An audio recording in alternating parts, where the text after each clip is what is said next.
deadly riots over the government's plan to avoid defaulting on its loans. Is that the unemployment keeps rising, and it has to keep rising just because you have an excess supply of goods, which is this is all borrowed money that our and kids that debt is owned by banks in other countries. issuing about $1 trillion Still in bonds. Including right here at home. In the form of a convenient personal loan.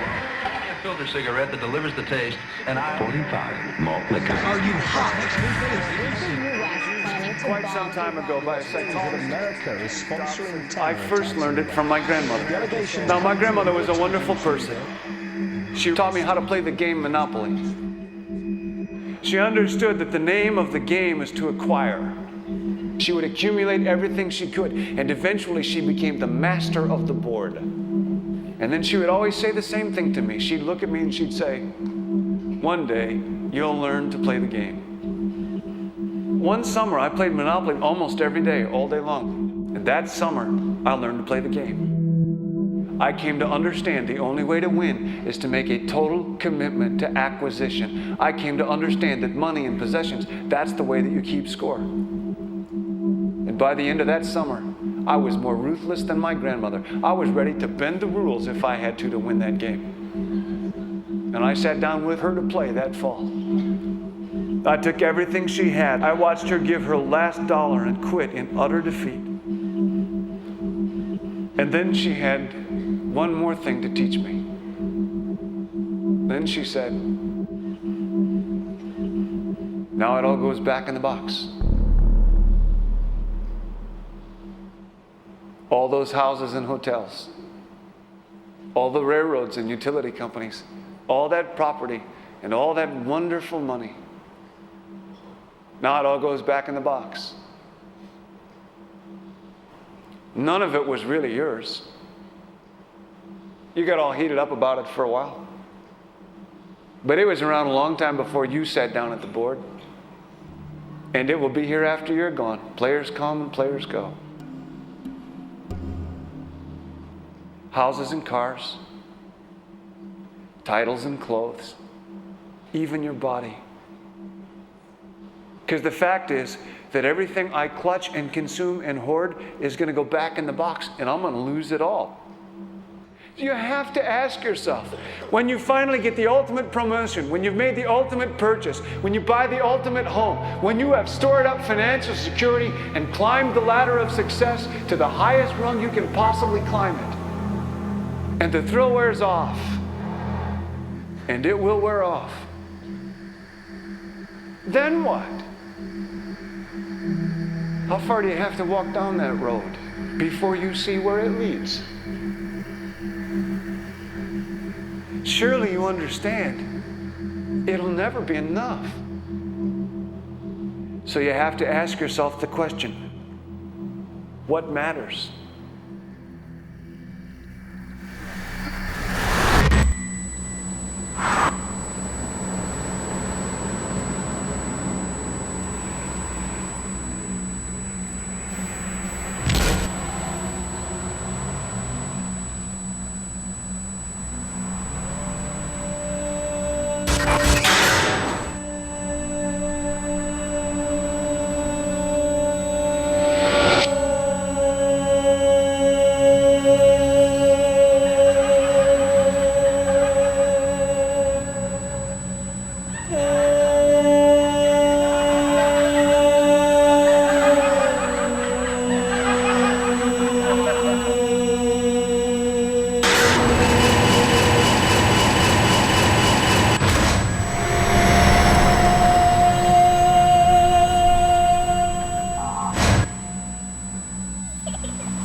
was a young man growing up in New York City, I refused to pledge allegiance to the flag.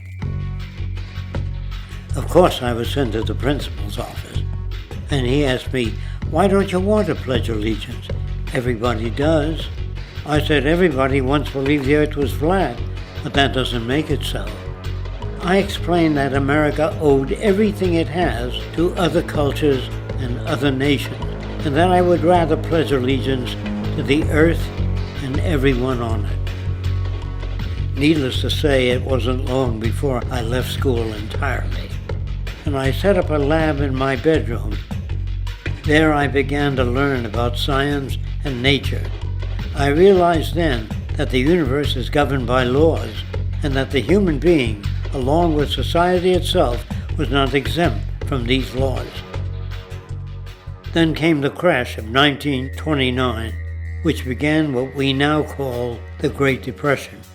I found it difficult to understand why millions were out of work, homeless, starving, while all the factories were sitting there. The resources were unchanged. It was then that I realized that the rules of the economic game were inherently invalid. Shortly after came World War II, where various nations took turns systematically destroying each other. I later calculated that all the destruction and wasted resources spent on that war could have easily provided for every human need on the planet. Since that time, I have watched humanity set the stage for its own extinction. I have watched as the precious finite resources are perpetually wasted and destroyed in the name of profit and free markets. I have watched the social values of society be reduced into a base artificiality of materialism and mindless consumption.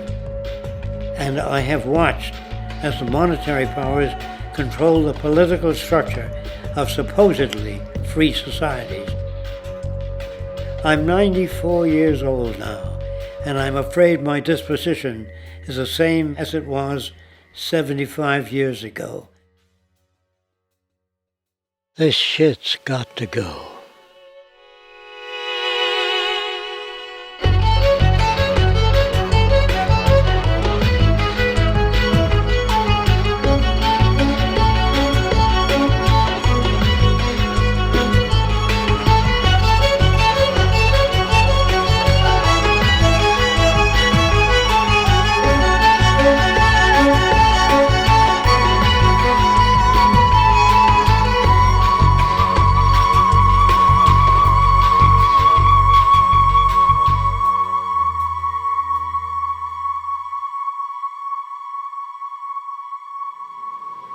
So you're a scientist, and somewhere along the way, hammered into your head is the inevitable nature versus nurture, and that's at least up there with Coke versus Pepsi or Greeks versus Trojans.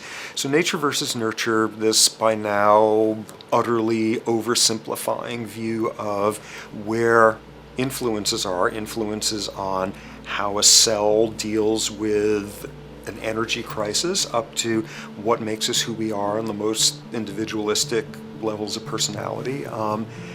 And what you've got is this complete false dichotomy built around nature as deterministic. At the very bottom of all the causality of life is DNA and the code of codes and the Holy Grail, and everything is driven by it. And at the other end, a much more social science perspective, which is we are social organisms, and biology is for slime molds. Humans are free of biology, and obviously both views are nonsense. What you see instead is it is virtually impossible to understand how biology works outside the context of environment. One of the most crazy-making yet widespread and potentially dangerous notions is, oh, that behavior is genetic. Now, what does that mean? It means all sorts of subtle stuff if you sort of know modern biology, but for most people out there, what it winds up meaning is a deterministic view of life, one rooted in biology and genetics, genes equal things that can't be changed. Genes equal things that are inevitable and that you might as well not waste resources trying to fix, might as well not put societal energies into trying to improve because it's inevitable, it's unchangeable. And that is sheer nonsense.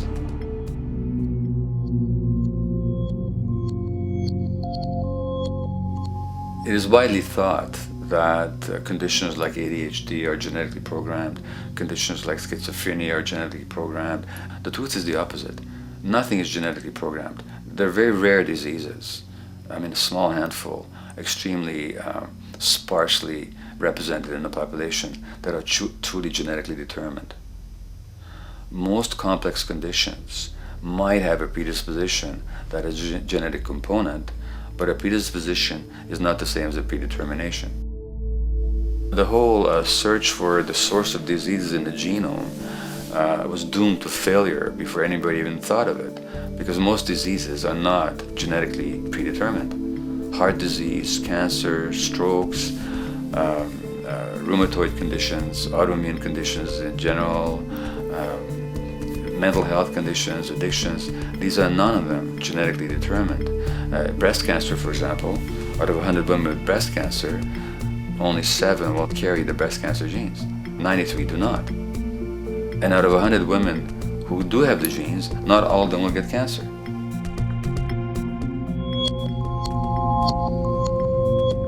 Genes are not just things that make us behave in a particular way regardless of our environment.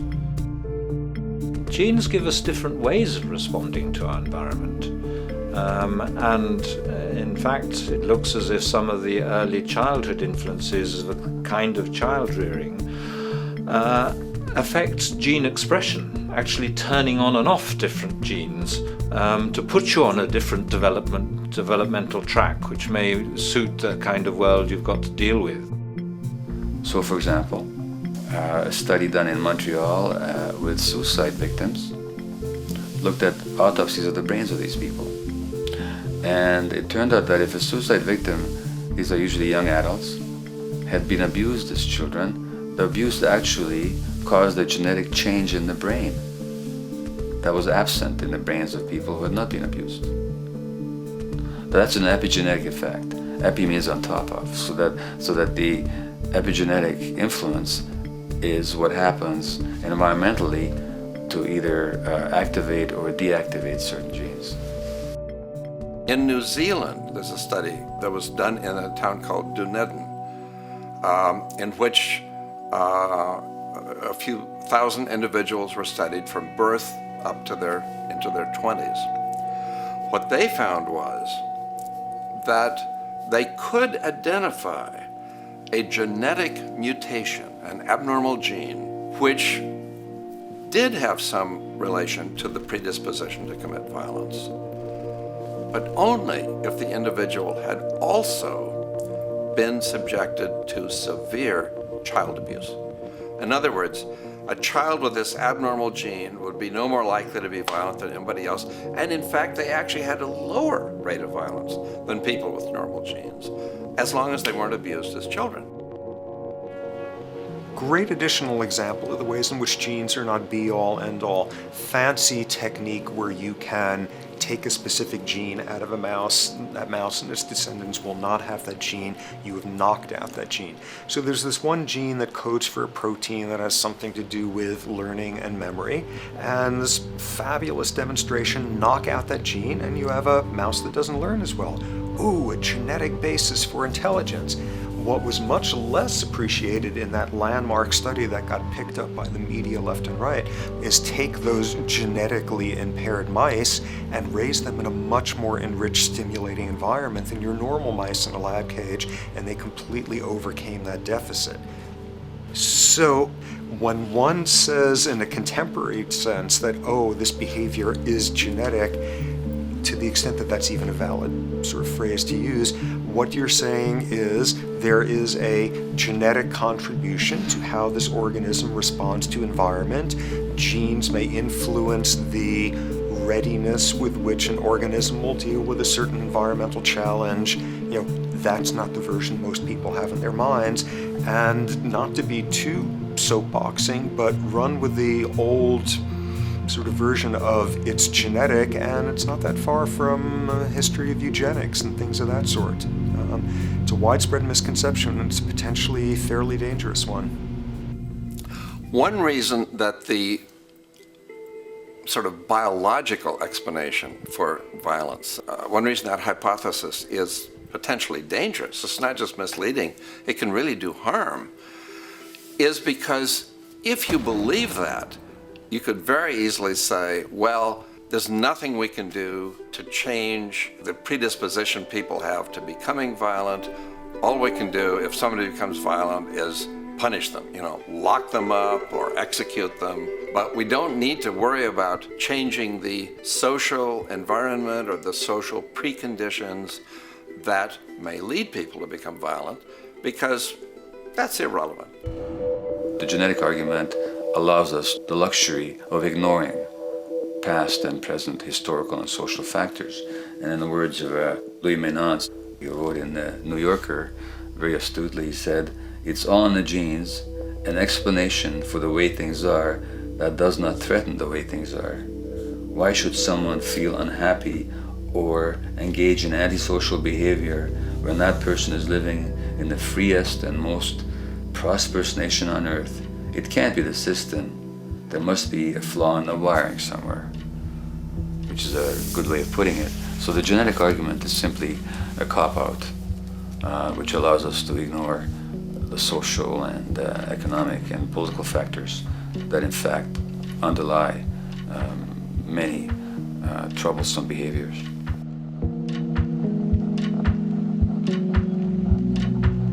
Addictions are usually considered to be a drug-related issue, but looking at it more broadly, I define addiction as any behavior that is associated with craving, with temporary relief, and with long-term negative consequences, along with an impairment of control over it, so that the person wishes to give it up or promises to do so, but can't follow through. And when you understand that, then you can see that there are many more addictions than simply those related to drugs. So there's workaholism, there's the addiction to shopping, to the internet, to video games.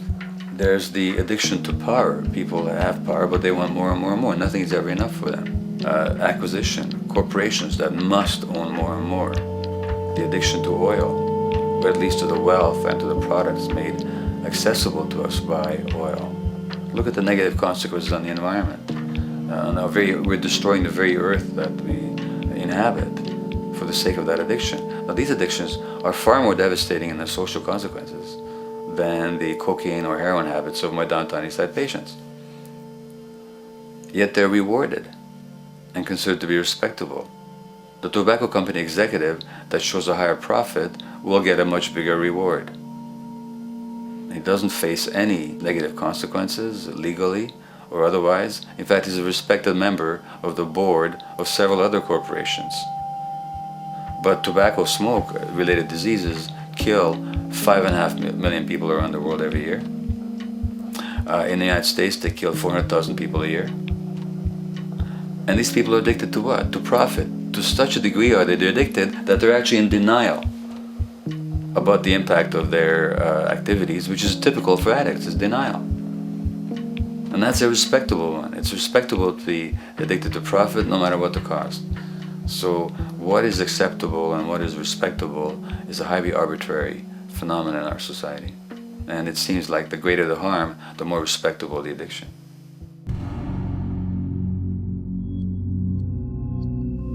There's a general myth that drugs in themselves are addictive. In fact, the war on drugs is predicated on the idea that if you interdict the sources of drugs, you can deal with addiction that way. Now, if we understand addiction in a broader sense, we see that nothing in itself is addictive. No substance, no drug is by itself addictive, and no behavior is by itself addictive. Many people can go shopping without becoming shopaholics. Not everybody becomes a food addict. Not everyone who drinks a glass of wine becomes an alcoholic. So the real issue is what makes people susceptible, because it's the combination of a susceptible individual and the potentially addictive substance or behavior that actually then makes for full flowering of addiction. In short, It's not the drug that's addictive, it's the question of the susceptibility of the individual to being addicted to a particular substance or behavior. If we wish to understand what then makes some people susceptible, we actually have to look at their life experience. The old idea, although it's old, but it's still broadly held, that addictions are due to some genetic cause is simply scientifically untenable. What the case is actually is that certain life experiences make people susceptible. Life experiences that not only shape the person's personality and psychological needs, but also their very brains in certain ways. And that process begins in utero.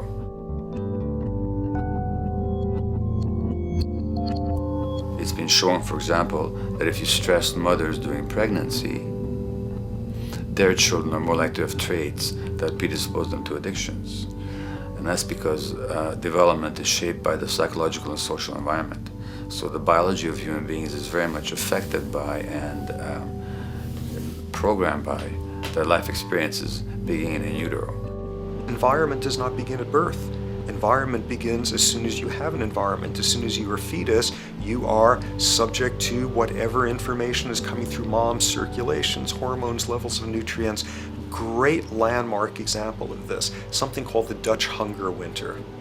1944, Nazis occupying Holland. For a bunch of reasons, they decide to take all the food and divert it to Germany. For 3 months, everybody there is starving. Tens of thousands of people starve to death. What the Dutch hunger winter effect is, if you were a second or third trimester fetus during the starvation, your body learned something very unique during that time. As it turns out, second, third trimester, something that your body is going about trying to learn about the environment is, well, how menacing of a place is it out there? How plentiful? How much nutrients am I getting by way of mom's circulation? Be a fetus who is starving during that time, and your body programs forever after to be really stingy with your sugar and fat, and what you do is you store every bit of it.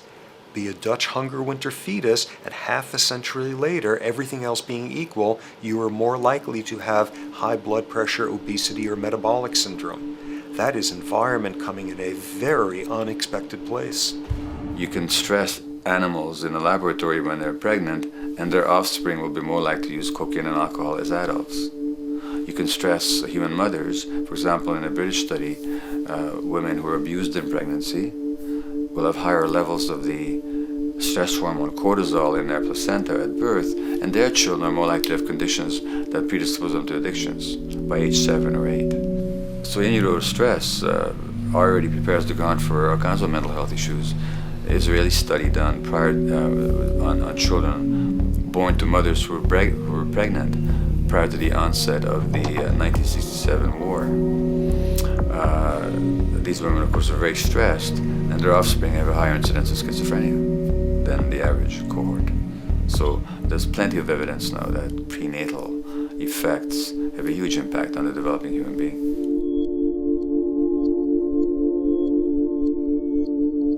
The point about human development, and specifically human brain development, is that it occurs mostly under the impact of the environment and mostly after birth. Now, if you compare us to a horse, which can run on the first day of life, we see that we are very undeveloped. We can't muster that much neurological coordination, balance, muscle strength, visual acuity until a year and a half, 2 years. And that's because the brain development that in the horse happens in the safety of the womb, in a human being has to happen after birth. And that has to do with simple evolutionary logic. As the head gets larger, which is what makes us into human beings, the burgeoning of the forebrain is what creates the human species, actually. At the same time, we walk on 2 legs, so our pelvis narrows to accommodate that. So now we have a narrower pelvis, a larger head. Bingo, we have to be born prematurely. And that means that the brain development that in other animals occurs in utero, in us, occurs after birth. And much of that under the impact of the environment. And the concept of neural Darwinism simply means that the circuits that get the appropriate input from the environment will develop optimally, and the ones that don't will either not develop optimally or perhaps not at all. If you take a child with perfectly good eyes at birth, and You put him in a dark room for 5 years, he'll be blind thereafter for the rest of his life, because the circuits of vision require light waves for their development. And without that, even the rudimentary circuits present and active at birth will atrophy and die, and new ones will not develop. There's a significant way in which early experiences shape adult behavior, and even and especially early experiences for which there's no recall memory. It turns out that there are two kinds of memory.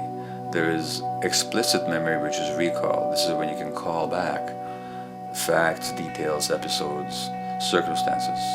But the structure in the brain, which is called the hippocampus, which encodes recall memory, it doesn't even begin to develop fully until 1.5 years, and it's not fully developed until much later, which is why hardly anybody has any recall memory prior to 18 months. But there's another kind of memory, which is called implicit memory, which is in fact an emotional memory, where the emotional impact and the interpretation that the child makes of those emotional experiences is ingrained in the brain in the form of nerve circuits ready to fire without specific recall. So to give you a clear example, people who are adopted have a lifelong sense of rejection very often. They can't recall the adoption, they can't recall the separation from birth mother because there's nothing there to recall with. But the emotional memory of separation and rejection is deeply embedded in their brains. Hence, they're much more likely to experience a sense of rejection and a great emotional upset when they perceive themselves as being rejected than other people. That's not unique to people who are adopted, but it's particularly strong in them because of this function of implicit memory.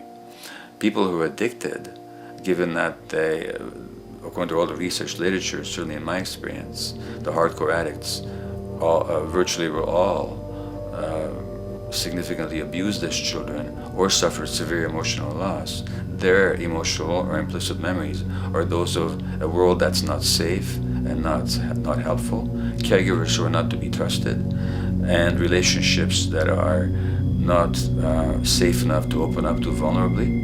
And hence their responses tend to be to keep themselves separate from really intimate relationships, not to trust caregivers, doctors, and other people who are trying to help them, and generally see the world as an unsafe place. And that's strictly a function of implicit memory, which sometimes has to do with incidents they don't even recall.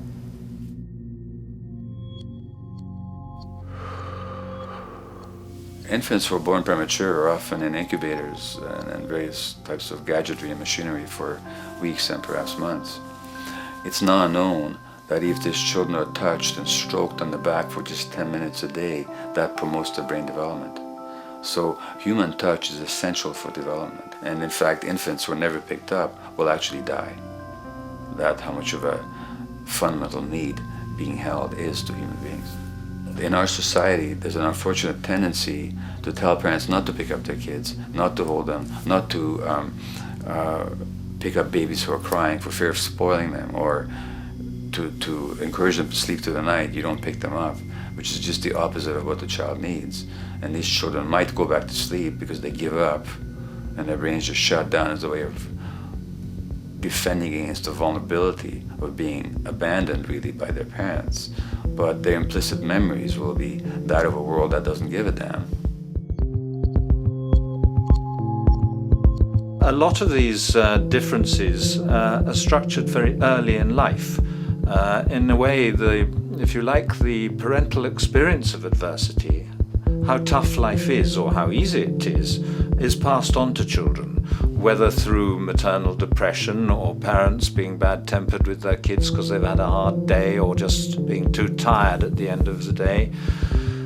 And these have very powerful effects, programming children's development, which we know a lot about now. But that's early sensitivity isn't just an evolutionary mistake. It exists again in many different species. Even seedlings, there's an early adaptive process to the kind of environment they're growing up in. But for humans, the adaptation is to the quality of social relations. And so early life, how nurturing or how much conflict, how much attention you get, is a taster of the kind of world you may be growing up in. Are you growing up in a world where you have to fight for what you can get, watch your back, fend for yourself, learn not to trust others? Or are you growing up in a society where you depend on reciprocity, mutuality, cooperation, where empathy is important, where your security depends on good relations with other people? And that needs a very different emotional and cognitive development. And that's what the early sensitivity is about. And parenting is almost, quite unconsciously, a system for passing on that experience to children of the kind of world they're in. The great British child psychiatrist D.W. Winnicott said that fundamentally two things can go wrong in childhood. One is when things happen that shouldn't happen, and then things that should happen but don't. And the first category is the traumatic and abusive and abandonment experiences of my downtown East Side patients and of many addicts. That's what shouldn't happen but did. But then there is the non-stressed, attuned, non-distracted attention of the parent that every child needs, that very often children don't get. They're not abused, they're not neglected, and they're not traumatized. But what should happen, the presence of the emotionally available, nurturing parent, just is not available to them because of the stresses in our society and the parenting environment. And the psychologist Alan Shore calls that proximal abandonment, when the parent is physically present, but emotionally absent. I have spent, roughly the last 40 years of my life working with the most violent people our society produces, murderers, rapists, and so on, in an attempt to understand what causes this violence. I discovered that the most violent of the criminals in our prisons had themselves been victims of a degree of child abuse that was beyond the scale of what I ever thought of applying the term child abuse to. I had no idea of the depth of the depravity with which children in our society are all too often treated.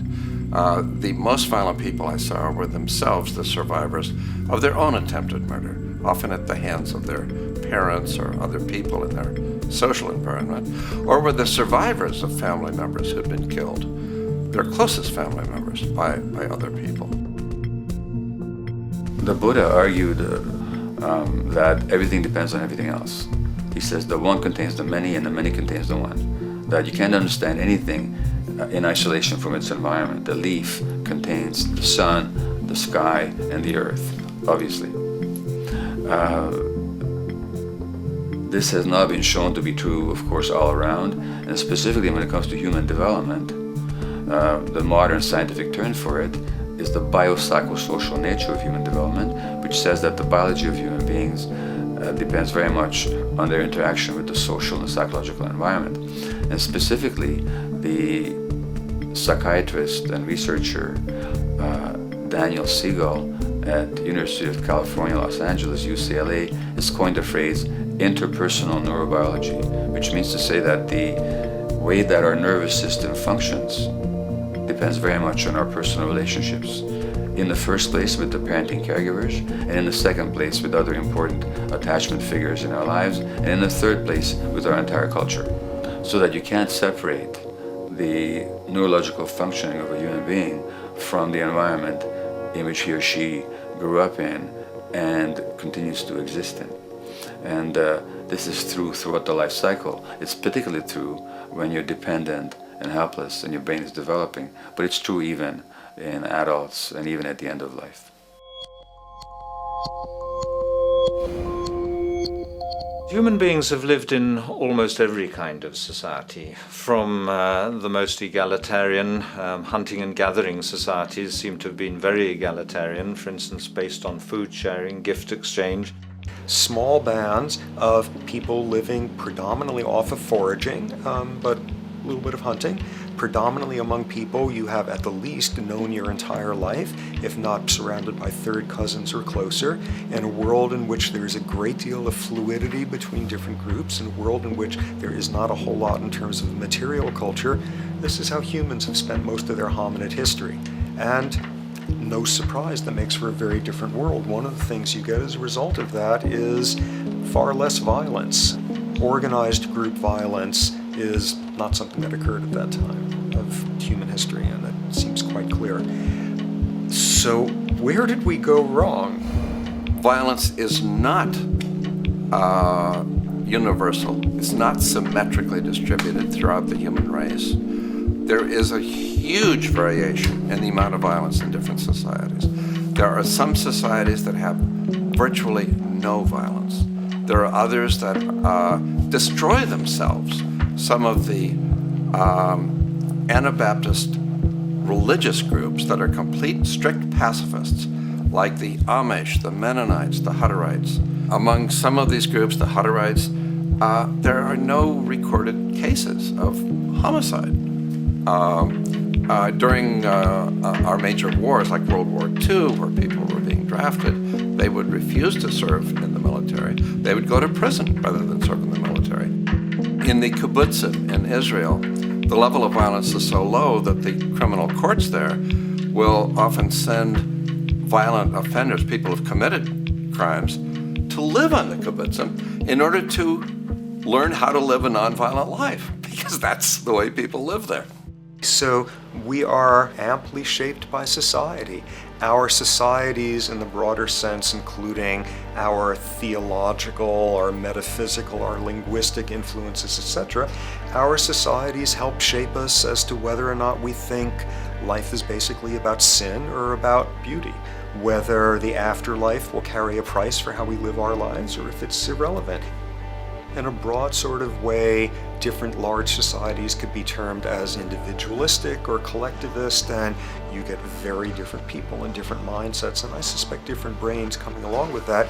We in America are in one of the most individualistic of societies, and capitalism being a system that allows you to go higher and higher up a potential pyramid, and the deal is it comes with fewer and fewer safety nets. By definition, the more stratified a society is, the fewer people you have as peers, the fewer people with whom you have symmetrical, reciprocal relationships, and instead all you have are differing spots and endless hierarchies. And a world in which you have few reciprocal partners is a world with a lot less altruism.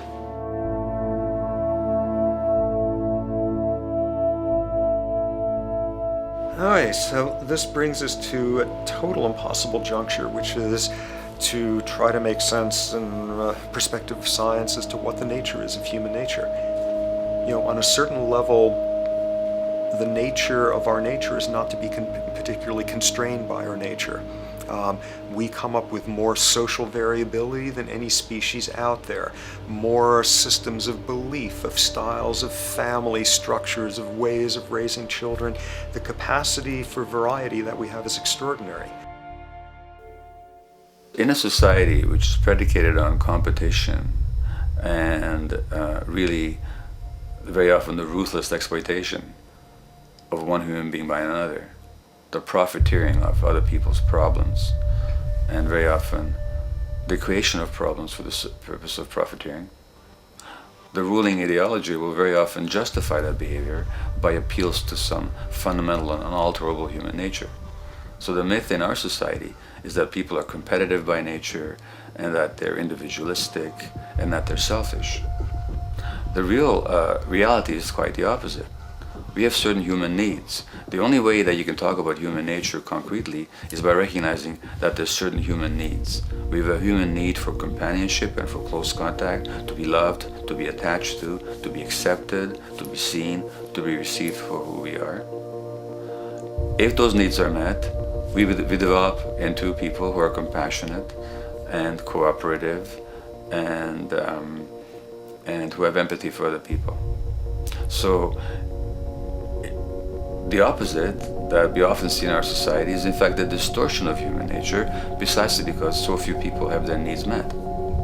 So yes, you can talk about a human nature, but only in the sense of basic human needs that are instinctively evoked, or I should say certain human needs that lead to certain traits if they are met, and a different set of traits if they're denied. So, when we recognize the fact that the human organism, which has a great deal of adaptive flexibility, allowing us to survive in many different conditions, is also rigidly programmed for certain environmental requirements or human needs, a social imperative begins to emerge. Just as our bodies require physical nutrients, the human brain demands positive forms of environmental stimulus at all stages of development, while also needing to be protected from other negative forms of stimulus. And if things that should happen do not, or if things that shouldn't happen do, it is now apparent that the door can be opened for not only a cascade of mental and physical diseases, but many detrimental human behaviors as well.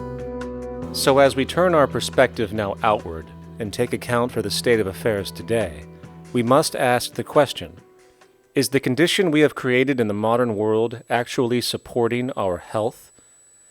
Is the bedrock of our socioeconomic system acting as a positive force for human and social development and progress? Or is the foundational gravitation of our society actually going against the core evolutionary requirements needed to create and maintain our personal and social well-being?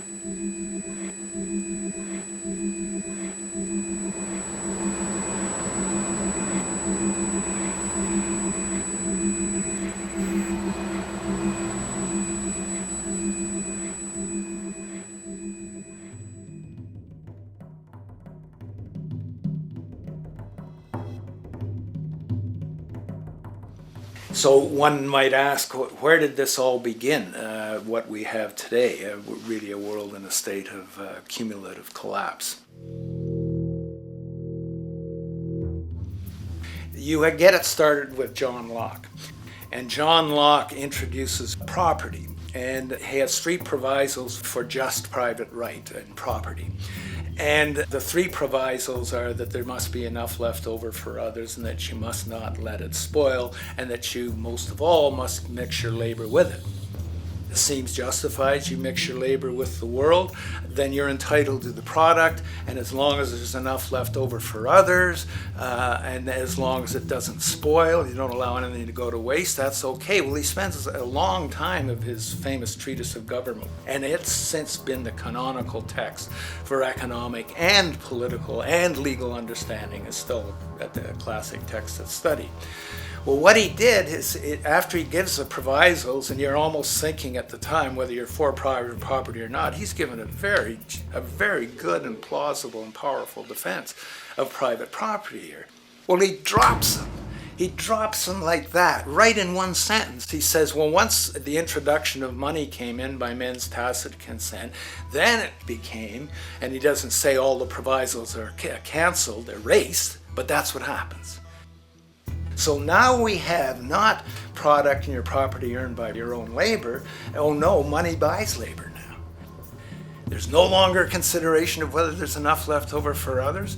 There's no longer consideration of whether it spoils, because he says, well, money's like silver and gold can't spoil, therefore monies can't be responsible for waste, which is ridiculous. We're not talking about money and silver, we're talking about what its effects are. It's one non sequitur after another. Just the most startling logical legerdemain that he gets away with here. But it fits the interests of capital owners. Then Adam Smith comes along, and what he adds is the religion to this. Locke started with God made it all this way. This is God's right. And now we get also with Smith coming along and says it's not only God's, I mean, he's not saying this, but this is what's happening philosophically in principle. He's saying it's not only a question of private property, that's all now presupposed, is given. And that there's money investors that buy labor, given. That there's no limit to how much they can buy of other men's labor, how much they can accumulate, how much inequality, that's all given now. And so he comes along, and what his big idea is, and again, it's just introduced in parentheses, en passant. You know, when people put out the goods for sale and others, you know, the supply, and other people buy them with the demand and so forth, how do we have supply equaling demand or demand equaling supply? How can they come into equilibrium? And that is one of the central notions of economics, is how do they come into equilibrium? And he says, it's the invisible hand of the market. that brings them into equilibrium.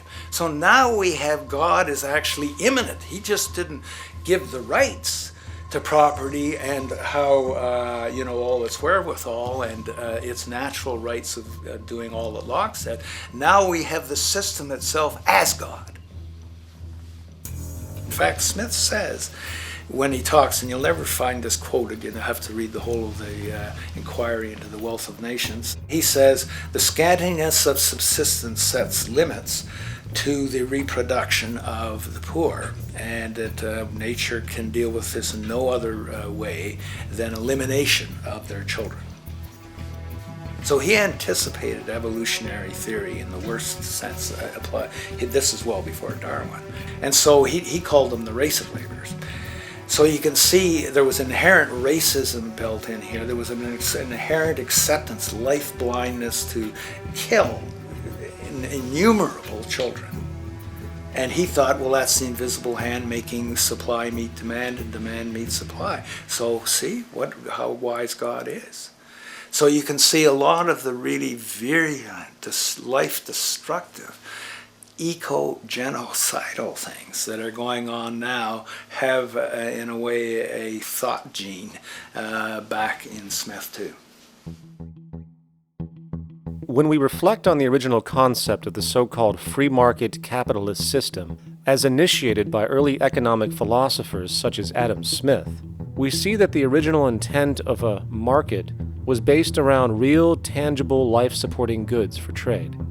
Adam Smith never fathomed that the most profitable economic sector on the planet would eventually be in the arena of financial trading, or so-called investment, where money itself is simply gained by the movement of other money in an arbitrary game which holds zero productive merit to society. Yet, regardless of Smith's intent, the door for such seemingly anomalous advents was left wide open by one fundamental tenet of this theory. Money is treated as a commodity in and of itself. Today, in every economy of the world, regardless of the social system they claim, money is pursued for the sake of money and nothing else. The underlying idea, which was mysteriously qualified by Adam Smith with his religious declaration of the invisible hand, is that the narrow, self-interested pursuit of this fictional commodity will somehow magically manifest human and social well-being and progress. The reality is that the monetary incentive interest, or what some have termed the money sequence of value, has now completely decoupled from the foundational life interest, which could be termed the life sequence of value.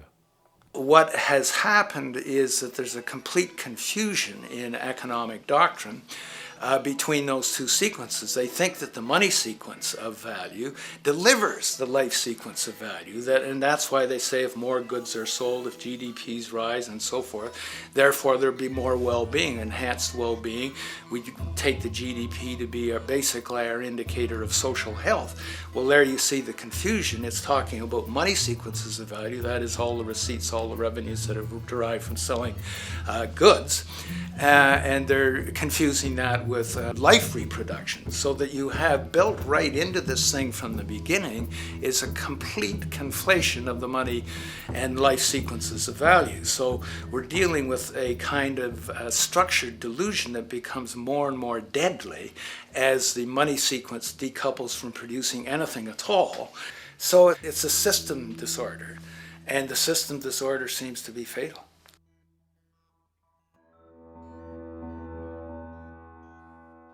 In society today, you seldom hear anyone speak of the progress of their country or society in terms of their physical well-being, state of happiness, trust, or social stability. Rather, the measures are presented to us through economic abstractions. We have the gross domestic product, the consumer price index, the value of the stock market, rates of inflation, and so on. But does this tell us anything of real value as to the quality of people's lives? No, all these measures have to do with the money sequence itself and nothing more. For example, the gross domestic product of a country is a measure of the value of goods and services sold. This measure is claimed to correlate to the standard of living of a country's people. In the United States, healthcare accounted for over 17% of GDP in 2009, amounting to over $2.5 trillion spent, hence creating a positive effect on this economic measure. And based on this logic, it would be even better for the U.S. economy if healthcare services increased more so, perhaps to $3 trillion or $5 trillion, since that would create more growth, more jobs, and hence boasted by economists as a rise in their country's standard of living. But wait a minute, what do healthcare services actually represent? Well, sick and dying people. That's right, the more unhealthy people there are in America, the better the economy. Now, that is not an exaggeration or a cynical perspective. In fact, if we step back far enough, you will realize that the GDP not only doesn't reflect real public or social health on any tangible level, it is, in fact, mostly a measure of industrial inefficiency and social degradation. And the more you see it rise, the worse things are becoming with respect to personal, social, and environmental integrity. You have to create problems to create profit. There is no profit under the current paradigm in saving lives, putting balance on this planet, having justice and peace or anything else. There's just no profit there. There's an old saying, pass a law, create a business. Whether you're creating a business for a lawyer or whatever. So, crime does create business, just like destruction creates business in Haiti.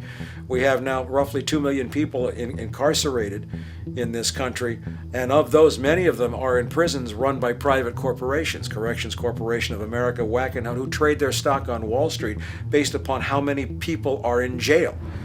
Now that's sickness, but that is a reflection of what this economic paradigm calls for. So what exactly does this economic paradigm call for? What is it that keeps our economic system going? Consumption. Or more accurately, cyclical consumption. When we break down the foundation of classic market economics, we are left with a pattern of monetary exchange that simply cannot be allowed to stop or even substantially slowed, if the society as we know it is to remain operational.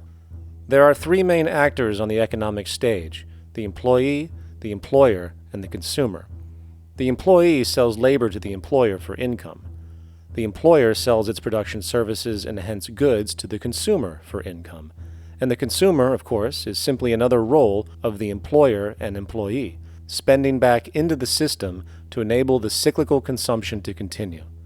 In other words, the global market system is based on the assumption that there will always be enough product demand in society to move enough money around at a rate which can keep the consumption process going. And the faster the rate of consumption, the more so-called economic growth is assumed, and so the machine goes. But hold on, I thought an economy was meant to, economize? Doesn't the very term have to do with preservation and efficiency and a reduction of waste? So how does our system, which demands consumption and the more the better, efficiently preserve or economize at all? Well, it doesn't. The intent of the market system is, in fact, the exact opposite of what a real economy is supposed to do, which is efficiently and conservatively orient the materials for production and distribution of life-supporting goods. We live on a finite planet with finite resources, where, for example, the oil we utilize took millions of years to develop, where the minerals we use took billions of years to develop. So, having a system that deliberately promotes the acceleration of consumption for the sake of so-called economic growth is pure ecocidal insanity. Absence of waste, that's what efficiency is. Absence of waste. This system is more wasteful than all the other existing systems in the history of the planet. Every level of life organization and life system is in a state of crisis and challenge and decay or collapse. No peer-reviewed journal in the last 30 years will tell you anything different. That is that every life system is in decline, as well as social programs, as well as our water access. Try to name any means of life that isn't threatened and in danger. You can't. There really isn't one, and that's very, very despairing. But we haven't even figured out the causal mechanism. We don't want to face the causal mechanism. We just want to go on, that's what insanity is, where you keep doing the same thing over and over again, though it clearly doesn't work. So you're really dealing with not an economic system, but I would go so far as to say an anti-economic system. There's an old saying that the competitive market model seeks to create the best possible goods at the lowest possible prices. This statement is essentially the incentive concept, which justifies market competition based on the assumption that the result is the production of higher quality goods. If I was going to build myself a table from scratch, I would naturally build it out of the best, most durable materials possible, right? With the intent for it to last as long as possible. Why would I want to make something poor, knowing I would have to eventually do it again and expend more materials and more energy? Well, as rational as that may seem in the physical world, when it comes to the market world, it is not only explicitly irrational, it is not even an option. It is technically impossible to produce the best of anything if a company is to maintain a competitive edge and hence remain affordable to the consumer. Literally everything created and set for sale in the global economy is immediately inferior the moment it is produced, for it is a mathematical impossibility to make the most scientifically advanced, efficient, and strategically sustainable products. This is due to the fact that the market system requires that cost efficiency, or the need to reduce expenses, exist at every stage of production, from the cost of labor to the cost of materials and packaging, and so on. This competitive strategy, of course, is to make sure the public buys their goods rather than from a competing producer, which is doing the exact same thing to also make their goods both competitive and affordable. This immutably wasteful consequence of the system could be termed intrinsic obsolescence. However, this is only one part of a larger problem. A fundamental governing principle of market economics, one that you will not find in any textbook, by the way, is the following. Nothing produced can be allowed to maintain a lifespan longer than what can be endured in order to continue cyclical consumption. In other words, it is critical that stuff break down, fail, and expire within a certain amount of time. This is termed planned obsolescence. Planned obsolescence is the backbone of the underlying market strategy of every goods-producing corporation in existence. While very few, of course, would admit to such a strategy outright, what they do is mask it within the intrinsic obsolescence phenomenon just discussed, while often ignoring or even suppressing new advents in technology which might create a more sustainable, durable good. So, if it wasn't wasteful enough that the system inherently cannot allow the most durable and efficient goods to be produced, planned obsolescence deliberately recognizes that the longer any good is in operation, the worse it is for sustaining cyclical consumption and hence the market system itself. In other words, product sustainability is actually inverse to economic growth, and hence there is a direct, reinforced incentive to make sure lifespans are short of any given good produced. And in fact, the system cannot operate any other way. One glance at the sea of landfills now spreading across the world show the obsolescence reality. There are now billions of cheaply made cell phones, computers, and other technology, each full of precious, difficult-to-mine materials such as gold, coltan, copper, now rotting in vast piles, usually due to the mere malfunction or obsolescence of small parts, which, in a conservative society, could likely be fixed or updated, and the life of the good extended. Unfortunately, as efficient as that may seem in our physical reality, living on a finite planet with finite resources, it is explicitly inefficient with respect to the market. To put it into a phrase, efficiency, sustainability, and preservation are the enemies of our economic system. Likewise, just as physical goods need to be constantly produced and reproduced, regardless of their environmental impact, the service industry operates with an equal rationale. The fact is, there is no monetary benefit to resolving any problems which are currently being serviced. At the end of the day, the last thing the medical establishment really wants is the curing of diseases such as cancer, which would eliminate countless jobs and trillions in revenue. And since we're on the subject, crime and terrorism in this system are good. Well, at least economically, for it is employing police, generating high-value commodities for security, not to mention the value of prisons that are privately owned for profit. And how about war? The war industry in America is a huge driver of GDP, one of the most profitable industries, producing weapons of death and destruction. The favorite game of this industry is to blow things up and then go and rebuild them for profit. We saw this with the windfall billion-dollar contracts made from the Iraq War. The bottom line is that socially negative attributes of society have become positively rewarded ventures for industry, and any interest in problem resolution or environmental sustainability and conservation is intrinsically counter to economic sustainability. And this is why, every time you see the GDP rise in any country, you are witnessing an increase in necessity, whether real or contrived. And by definition, a necessity is rooted in inefficiency. Hence, increased necessity means increased inefficiency. The American dream is based on rampant consumerism. It is based upon the fact that mainstream media, and especially commercial advertising, all corporations who need this infinite growth, have convinced us or brainwashed most people in America, and hence the world, that we have to have X number of material possessions and the possibility of gaining infinitely more material possessions in order to be happy. That's just not true. So why do people continue to buy in this way, which is ultimately eco-genocidal in its systemic effects cumulatively? And it just is classical operant conditioning. You simply put inputs of conditioning into the organism, and you have outputs of desired behaviors or goals or objectives. And it has all the resources of technology. And they boast about how they get into the minds of infants. What they hear is already making them conditioned to the brand. Then you see, well, that's how people have been such fools. In a way, they've been taught to be fools. It's a value system disorder.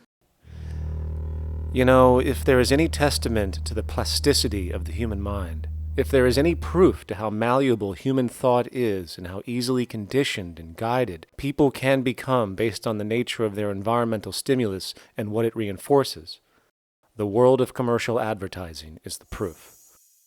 You have to stand in awe at the level of brainwashing where these programmed robots known as consumers wander the landscape only to walk into a store and spend, say, $4,000 on a handbag that likely costs $10 to make in a sweatshop overseas, only for the brand status it supposedly represents in the culture. Or perhaps the ancient communal traditions which increase trust and cohesiveness in society, which have now been hijacked by acquisitive, materialistic values, where now annually we exchange useless crap a few times a year. And we might wonder why so many today have a compulsion to shopping and acquisition, when it is clear that they have been conditioned from childhood to expect material goods as a sign of their status with friends and family. The fact is, the foundation of any society are the values that support its operation, and our society, as it exists, can only operate if our values support the conspicuous consumption it requires to continue the market system. 75 years ago, consumption in America and much of the First World was half of what we see today per person. Today's new consumer culture has been manufactured and imposed due to the very real need for higher and higher levels of consumption. And this is why most corporations now spend more money on advertising than the actual process of product creation itself.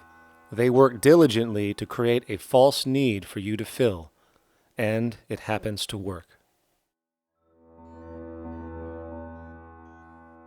Economists are in fact not economists at all. They're propagandists of money value. And you'll find that all their models basically get down to token exchanges that are to the profit of one side or both sides or whatever, but they're completely disconnected from the actually existing world of reproduction. In Ohio, an old man failed to pay his electric bill. You may be familiar with the case. And the electric company turned off the electricity and he died. The reason they turned it off was because it wouldn't have been profitable for them to keep it on because he didn't pay his bill. Do you believe that was right? The responsibility really lies not on the electric company for turning it off, but on those of this man's neighbors and friends and associates who are not charitable enough to enable him as an individual to meet the electric bill.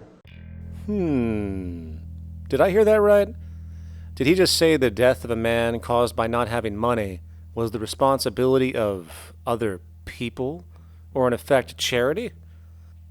Well then, I guess we're going to need a whole lot of infomercials, little miserable coin slot donations for bodega counters, and a bunch of pickle jars for the billion people now starving to death on this planet because of the very system Milton Friedman promotes. Whether you are dealing with the philosophies of Milton Friedman, F.A. Hayek, John Maynard Keynes, Ludwig von Mises, or any other major market economist, the basis of rationale rarely leaves the money sequence. It is like a religion. Consumption analysis, stabilization policies, deficit spending, aggregate demand. It exists as a never-ending, self-referring, self-rationalizing circle of discourse where universal human need, natural resources, or any form of physical life-supporting efficiency is ruled out by default and replaced by the singular notion that humans seeking advantage over each other for money alone, motivated by their own narrow self-interest, will magically create a sustainable, healthy, balanced society. There is no life coordinate in this whole theory, this whole doctrine. What are they doing? What are they doing? What they're doing is tracking money sequences. That's all it is tracking money sequences, presupposing everything that matters. One, that there's no life coordinates. Wow, no life coordinates. Two, that all the agents are self-maximizing preference seekers. That is, they think of nothing other than themselves and what they can get most for themselves. That's the notion, that's the ruling notion of rationality. Self-maximizing choice. And the only thing that they're interested in self-maximizing is money or commodities. Well, where does social relations come in? It doesn't, except in the exchange to self-maximize. Where do our natural resources come in? They don't, except to exploit. Where does the family come in as being able to survive? It doesn't. They have to have money in order to purchase any good. Well, shouldn't an economy deal somewhere with human need? Isn't that what the fundamental issue is, to satisfy human needs? Oh, need isn't even in your lexicon. You dissolve it into wants. And what is a want? That means money demand that wants to buy. Well, if it's money demand that wants to buy, it's got nothing to do with need, because it may be the person has no money demand and desperately needs, say, water supply. Or it may be money demand wants a gold toilet seat. Well, where does it all go? To the gold toilet seat. And you call this economics? Like, it's really, when one thinks of it, it's got to be the most bizarre delusion in the history of human thought. Now, so far we have focused on the market system, but this system is actually only one half of the global economic paradigm. The other half is the monetary system. While the market system deals with the interaction of people gaming for profit across the spectrum of labor, production, and distribution, the monetary system is an underlying set of policies set by financial institutions which create conditions for the market system, among other things. It includes terms we often hear, such as interest rates, loans, debt, the money supply, inflation, etc. And while you might want to pull your hair out listening to the gibberish coming from the monetary economists, modest preemptive actions can obviate the need of more drastic actions at a later date. The nature and effect of this system is actually quite simple. Our economy has, or the global economy has, three basic things that govern it. One is fractional reserve banking, banks printing money out of nothing. It's also based upon compound interest. When you borrow money, you have to pay back more than you borrowed, which means that you, in effect, create money out of thin air, again, which has to be serviced by creating still more money. We live in an infinite growth paradigm. The economic paradigm we live in now is a Ponzi scheme. It's nothing grows forever. It's not possible. As a great psychologist James Hillman wrote, the only thing that grows in a human body after a certain age is cancer. It's not just the amount of money that has to keep growing, it's the amount of consumers. Consumers to borrow money at interest to generate more money, and obviously that's not possible on a finite planet. People are basically vehicles to just create money, which must create more money to keep the whole thing from falling apart, which is what's happening right now. There are really only two things anyone needs to know about the monetary system. 1. All money is created out of debt. Money is monetized debt, whether it materialized from treasury bonds, home loan contracts, or credit cards. In other words, if all outstanding debt was to be repaid right now, there would not be $1 in circulation. And 2, interest is charged on virtually all loans made, and the money needed to pay back this interest does not exist in the money supply outright. Only the principal is created by the loans, and the principal is the money supply. So, if all this debt was to be repaid right now, not only would there not be $1 left in circulation, there would also be a gigantic amount of money owed that is literally impossible to pay back, for it does not exist. The consequence of all of this is that two things are inevitable: inflation and bankruptcy. As far as inflation, this can be seen as an historical trend in virtually every country today, and easily tied to its cause, which is the perpetual increase of the money supply, which is required to cover the interest charges and keep the system going. As far as bankruptcy, it comes in the form of debt collapse. This collapse will inevitably occur with a person, a business, or a country, and typically happens when the interest payments are no longer possible to make. But there is a bright side to all of this. Well, at least in terms of the market system, because debt creates pressure. Debt creates wage slaves. A person in debt is much more likely to take a low wage than a person who isn't, hence becoming a cheap commodity. So it's great for the corporations to have a pool of people that have no financial mobility. But hey, that same train of thought also goes for entire countries. The World Bank and the International Monetary Fund, which mostly serve as proxies for transnational corporate interests, give gigantic loans to troubled countries at very high interest rates, and then, once the countries are deeply in the hole and can't pay, austerity measures are applied, the corporations swoop in, set up sweatshops, and take their natural resources. Now that's market efficiency. But wait, there's more.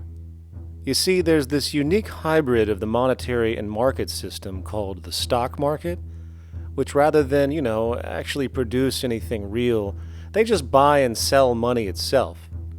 And when it comes to debt, you know what they do? That's right, they trade it.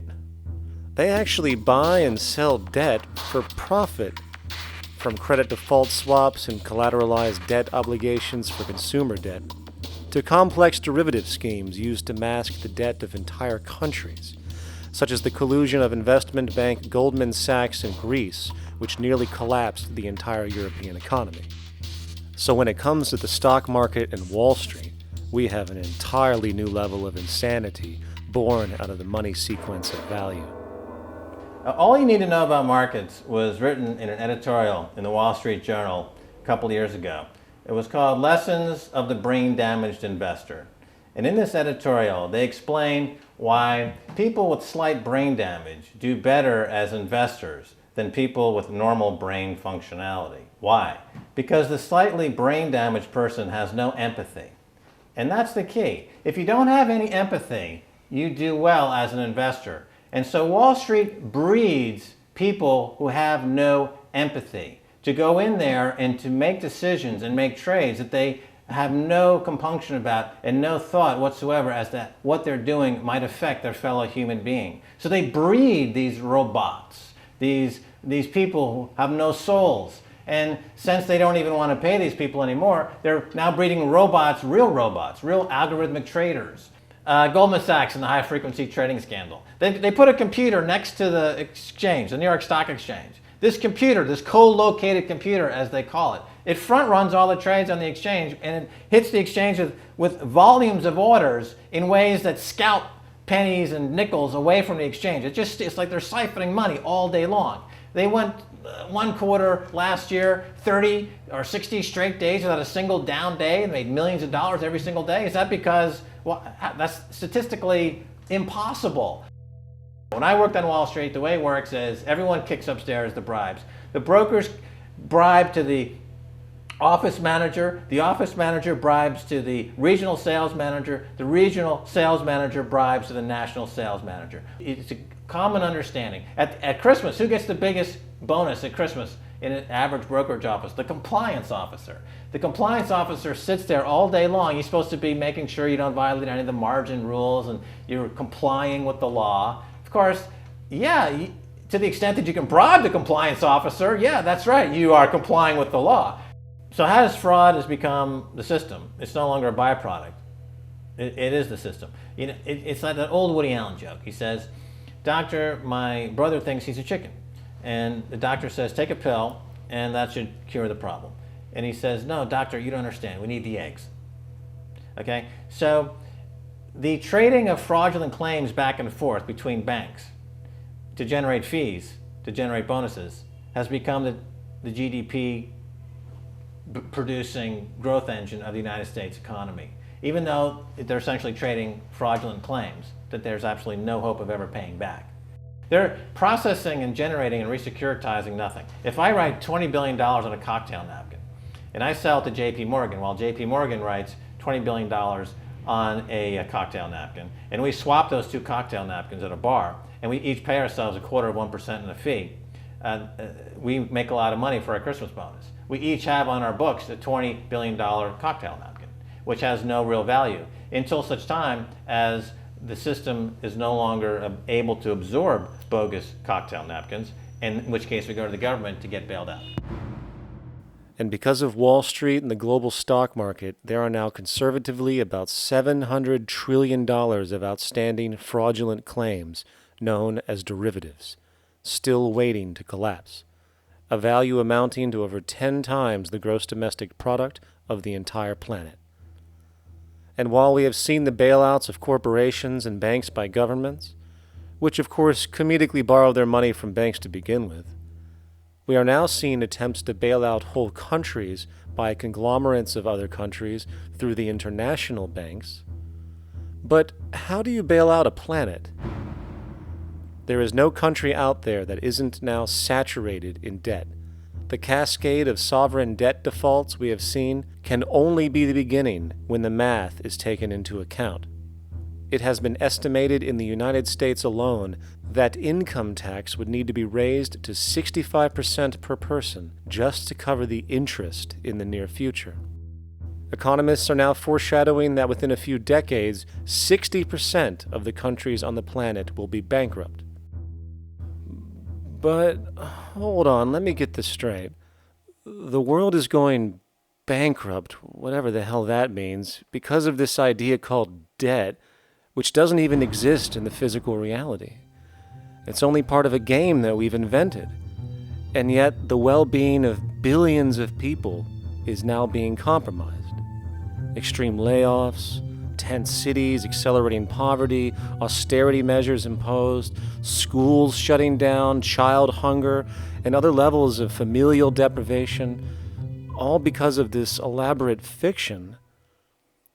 What are we, fucking stupid? Hey, Mars, my man. Help a brother out, huh? Grow up, kid.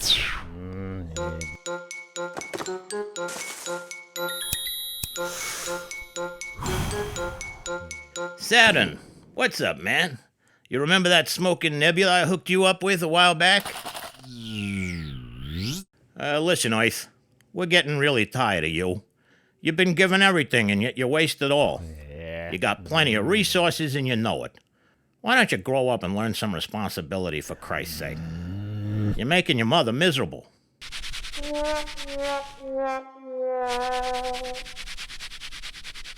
You're on your own, pal. Yeah, whatever.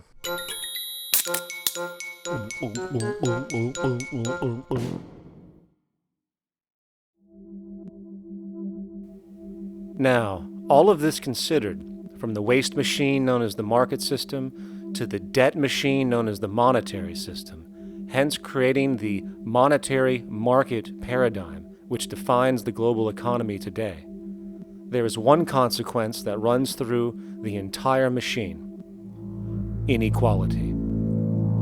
Whether it is the market system which creates a natural gravitation towards monopoly and power consolidation, while also generating pockets of wealthy industries that tower over others regardless of utility, such as the fact that top hedge fund managers on Wall Street now take home over $300 million a year for contributing literally nothing, while a scientist looking for a cure for a disease trying to help humanity might make $60,000 a year if they're lucky.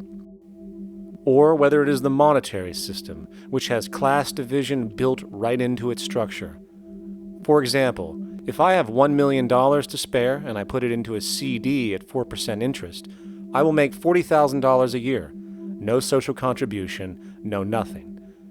However, if I'm a lower class person and have to take loans to buy my car or home, I am paying in interest, which, in abstraction, is going to pay that millionaire with the 4% CD.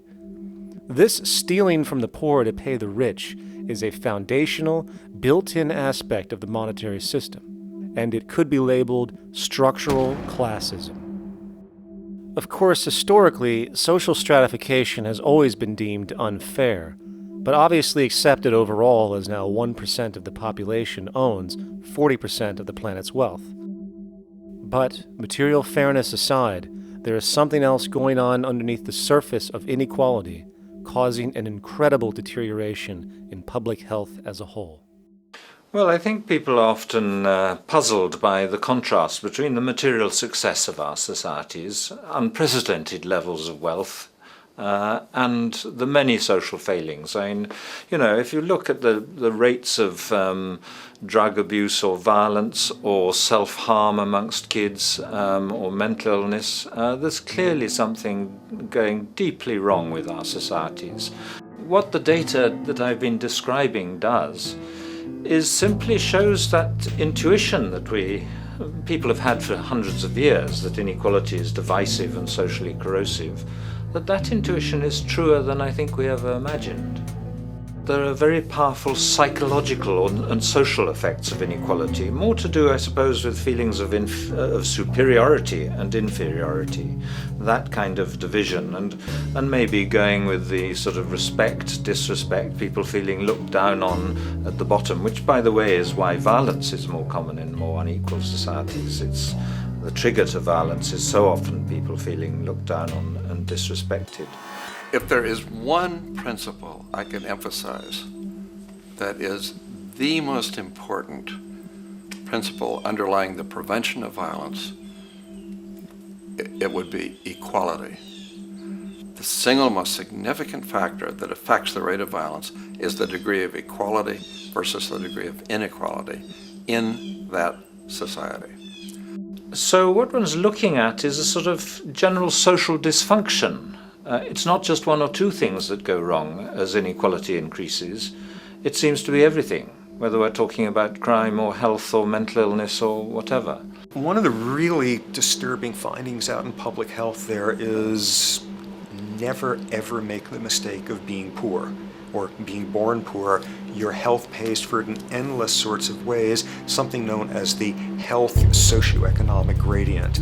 As you move down from the highest strata in society in terms of socioeconomic status, every step down, health gets worse for umpteen different diseases.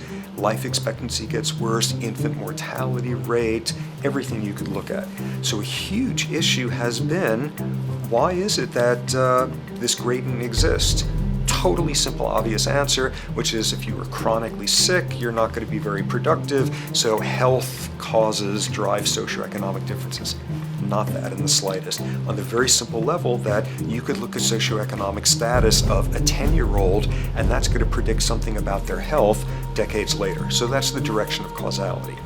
Next one, what's it about? Oh, it's perfectly obvious. Poor people can't afford to go to the doctor. It's healthcare access. It's got nothing to do with that, because you see these same gradients in countries with universal healthcare, socialized medicine. Okay, next simple explanation. Oh, on the average, the poorer you are, the more likely you are to smoke, to drink, to all sorts of lifestyle risk factor stuff. Yeah, those contribute, but careful studies have shown that explains maybe about a third of the variability. So what's left? And what's left is having a ton to do with the stress of poverty. So the poorer you are, starting off being, the person who's $1 income behind Bill Gates, the poorer you are in this country, on the average, the worse your health is. This tells us something really important. The health connection with poverty, it's not about being poor, it's about feeling poor. Increasingly, we recognize that chronic stress is an important influence on health, but the most important sources of stress are the quality of social relations. And if there is anything that lowers the quality of social relations, it is the socioeconomic stratification of society. What science has now shown is that regardless of material wealth, the stress of simply living in a stratified society leads to a vast spectrum of public health problems. And the greater the inequality, the worse they become. Life expectancy, longer in more equal countries. Drug abuse, less in more equal countries. Mental illness, less in more equal countries. Social capital, meaning the ability of people to trust each other, naturally greater in more equal countries. Educational scores, higher in more equal countries. Homicide rates, less in more equal countries. Crime and rates of imprisonment, less in more equal countries. It goes on and on. Infant mortality, obesity, teen birth rate, less in more equal countries. And perhaps most interesting, innovation, greater in more equal countries, which challenges the age-old notion that a competitive, stratified society is somehow more creative and inventive. Moreover, a study done in the UK called the Whitehall Study confirmed that there is a social distribution of disease as you go from the top of the socioeconomic ladder to the bottom. For example, it was found that the lowest rungs of the hierarchy had a 4-fold increase of heart disease-based mortality compared to the highest rungs. And this pattern exists irrespective of access to health care. Hence, the worse a person's relative financial status, the worse their health is going to be on average. This phenomenon is rooted in what could be termed psychosocial stress, and it is at the foundation of the greatest social distortions plaguing our society today. Its cause? The monetary market system. Make no mistake, the greatest destroyer of ecology, the greatest source of waste and depletion and pollution, the greatest purveyor of violence, war, crime, poverty, animal abuse, and inhumanity, the greatest generator of social and personal neuroses, mental disorders, depression, anxiety, not to mention the greatest source of social paralysis, stopping us from moving into new methodologies for personal health, global sustainability, and progress on this planet, is not some corrupt government or legislation, not some rogue corporation or banking cartel, not some flaw of human nature, and not some secret hidden cabal that controls the world. It is, in fact, the socioeconomic system itself at its very foundation.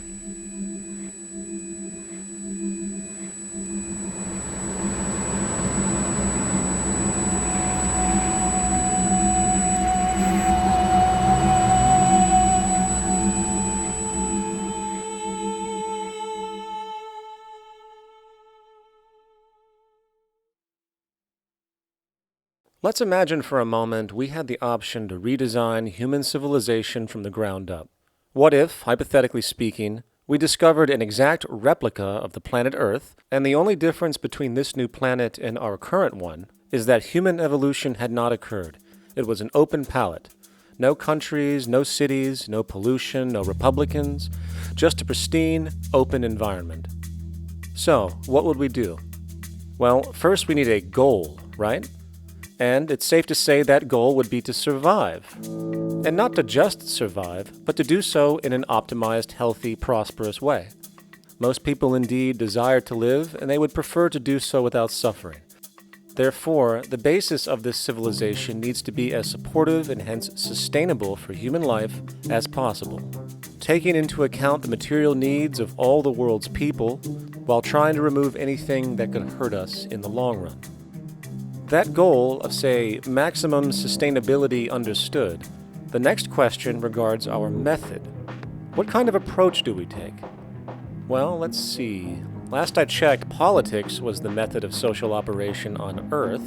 So what do the doctrines of the Republicans, liberals, conservatives, or socialists have to say about societal design? Not a damn thing. Okay, then what about religion? Surely the great creator had to have left some blueprint somewhere. No, nothing I can find. Okay then, so what's left? It appears something called science. Science is unique in that its methods demand not only that the ideas proposed be tested and replicated, but everything science comes up with is also inherently falsifiable. In other words, unlike religion and politics, science has no ego, and everything it suggests accepts the possibility of being proven wrong eventually. It holds on to nothing and evolves constantly. Well, that sounds natural enough to me. So then, based on the current state of scientific knowledge in the early 21st century, along with our goal of maximum sustainability for the human population, how do we begin the actual process of construction? Well, the first question to ask, what do we need to survive? The answer, of course, are planetary resources. Whether it is the water we drink, the energy we use, the raw materials we utilize to create tools and shelter, the planet hosts an inventory of resources, many of which are demanded for our survival. So, given that reality, it then becomes critical to figure out what we have and where it is. This means we need to conduct a survey. We simply locate and identify every physical resource on the planet we can, along with the amount available at each location, from the deposits of copper, to the most potent locations for wind farms to produce energy, to the natural freshwater springs, to an assessment of the amount of fish in the ocean, to the most prime arable land for food cultivation, etc. But, since we humans are going to be consuming these resources over time, we then realize that not only do we need to locate and identify, we also need to track. We need to make sure we don't run out of any of this stuff. That would be bad. And this means not only tracking our rates of use, but the rates of earthly regeneration as well, such as how long it takes for, say, a tree to grow or a spring to replenish. This is called dynamic equilibrium. In other words, if we use up trees faster than they can be grown back, we have a serious problem, for it is unsustainable. So then, how do we track this inventory, especially when we recognize that all of this stuff is scattered everywhere? We have large mineral mines in what we call Africa, energy concentrations in the Middle East, huge tidal power possibilities on the Atlantic coast of North America, the largest supply of fresh water in Brazil, etc. Well, once again, good old science has a suggestion. It's called systems theory. Systems theory recognizes that the fabric of the natural world, from human biology to the earthly biosphere to the gravitational pull of the solar system itself, is one huge synergistically connected system, fully interlinked. Just as human cells connect to form our organs, and the organs connect to form our bodies, and since our bodies cannot live without the earthly resources of food, air, and water, we are intrinsically connected to the earth, and so on.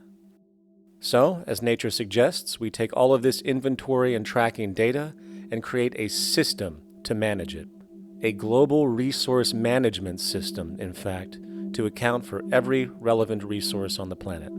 There is simply no logical alternative if our goal as a species is survival in the long run. We have to keep track as a whole. That understood, we can now consider production. How do we use all this stuff? What will our process of production be, and what do we need to consider to make sure it is as optimized as possible to maximize our sustainability? Well, the first thing that jumps right out at us is the fact that we need to constantly try and preserve. The planet's resources are essentially finite, so it is important that we be strategic. Strategic preservation is key.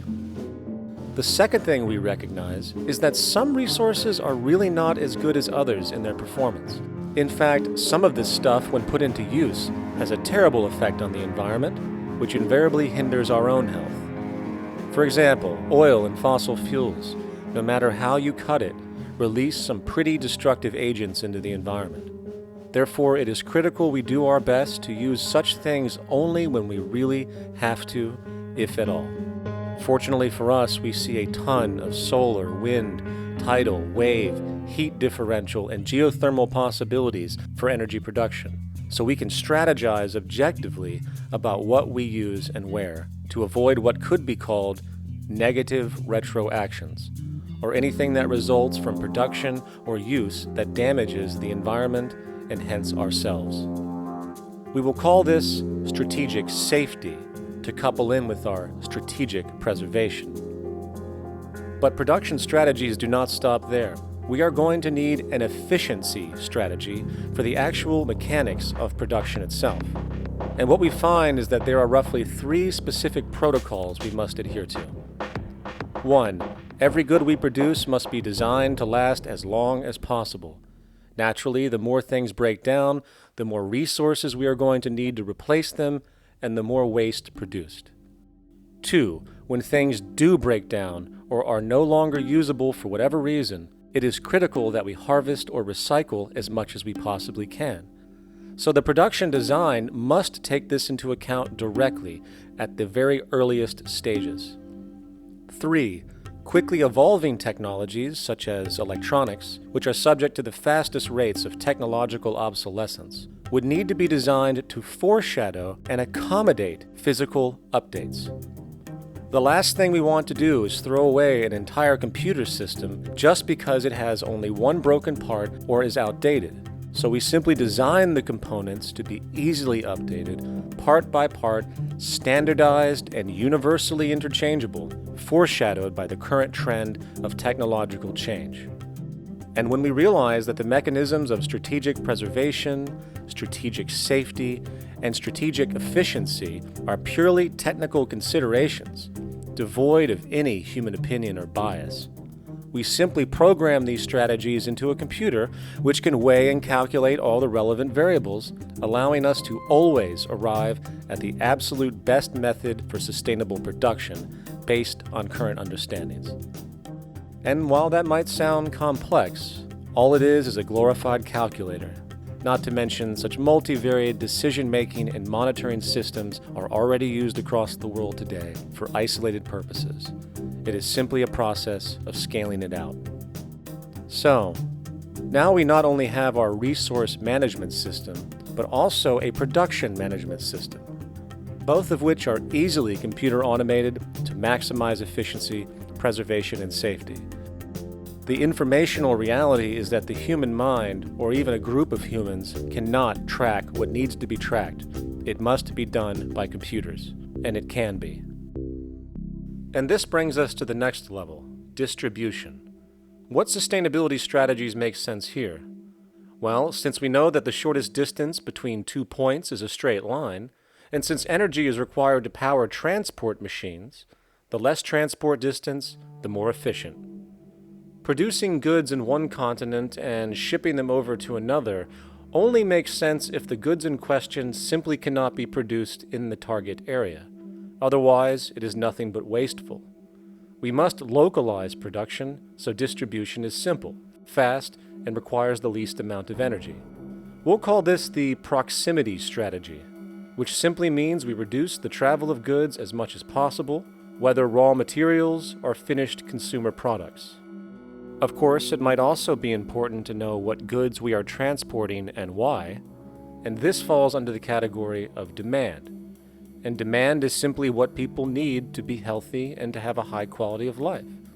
The spectrum of material human needs range from core life-supporting necessities, such as food, clean water, shelter, to social and recreational goods, which allow for relaxation and personal social enjoyment, both important factors in human and social health overall. So, very simply, we take another survey. People describe their needs, demand is assessed, and production begins based on that demand.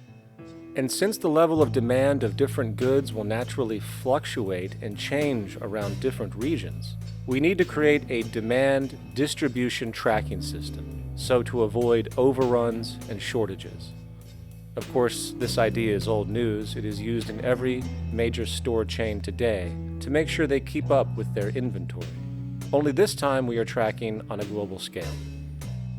But, wait a minute, we really can't fully understand demand if we don't account for the actual usage of the good itself. Is it logical and sustainable for every single human to, say, have one of everything made, regardless of their usage? No, that would be simply wasteful and inefficient. If a person has a need for a good, but that need is only for, say, 45 minutes a day on average, it would be much more efficient if that good was made available to them and to others when needed. Many forget that it isn't the good that they want, it is the purpose of that good. When we realize that the good itself is only as important as its utility, we see that external restriction, or what we might call today ownership, is extremely wasteful and environmentally illogical in a fundamental economic sense. So, we need to devise a strategy called strategic access.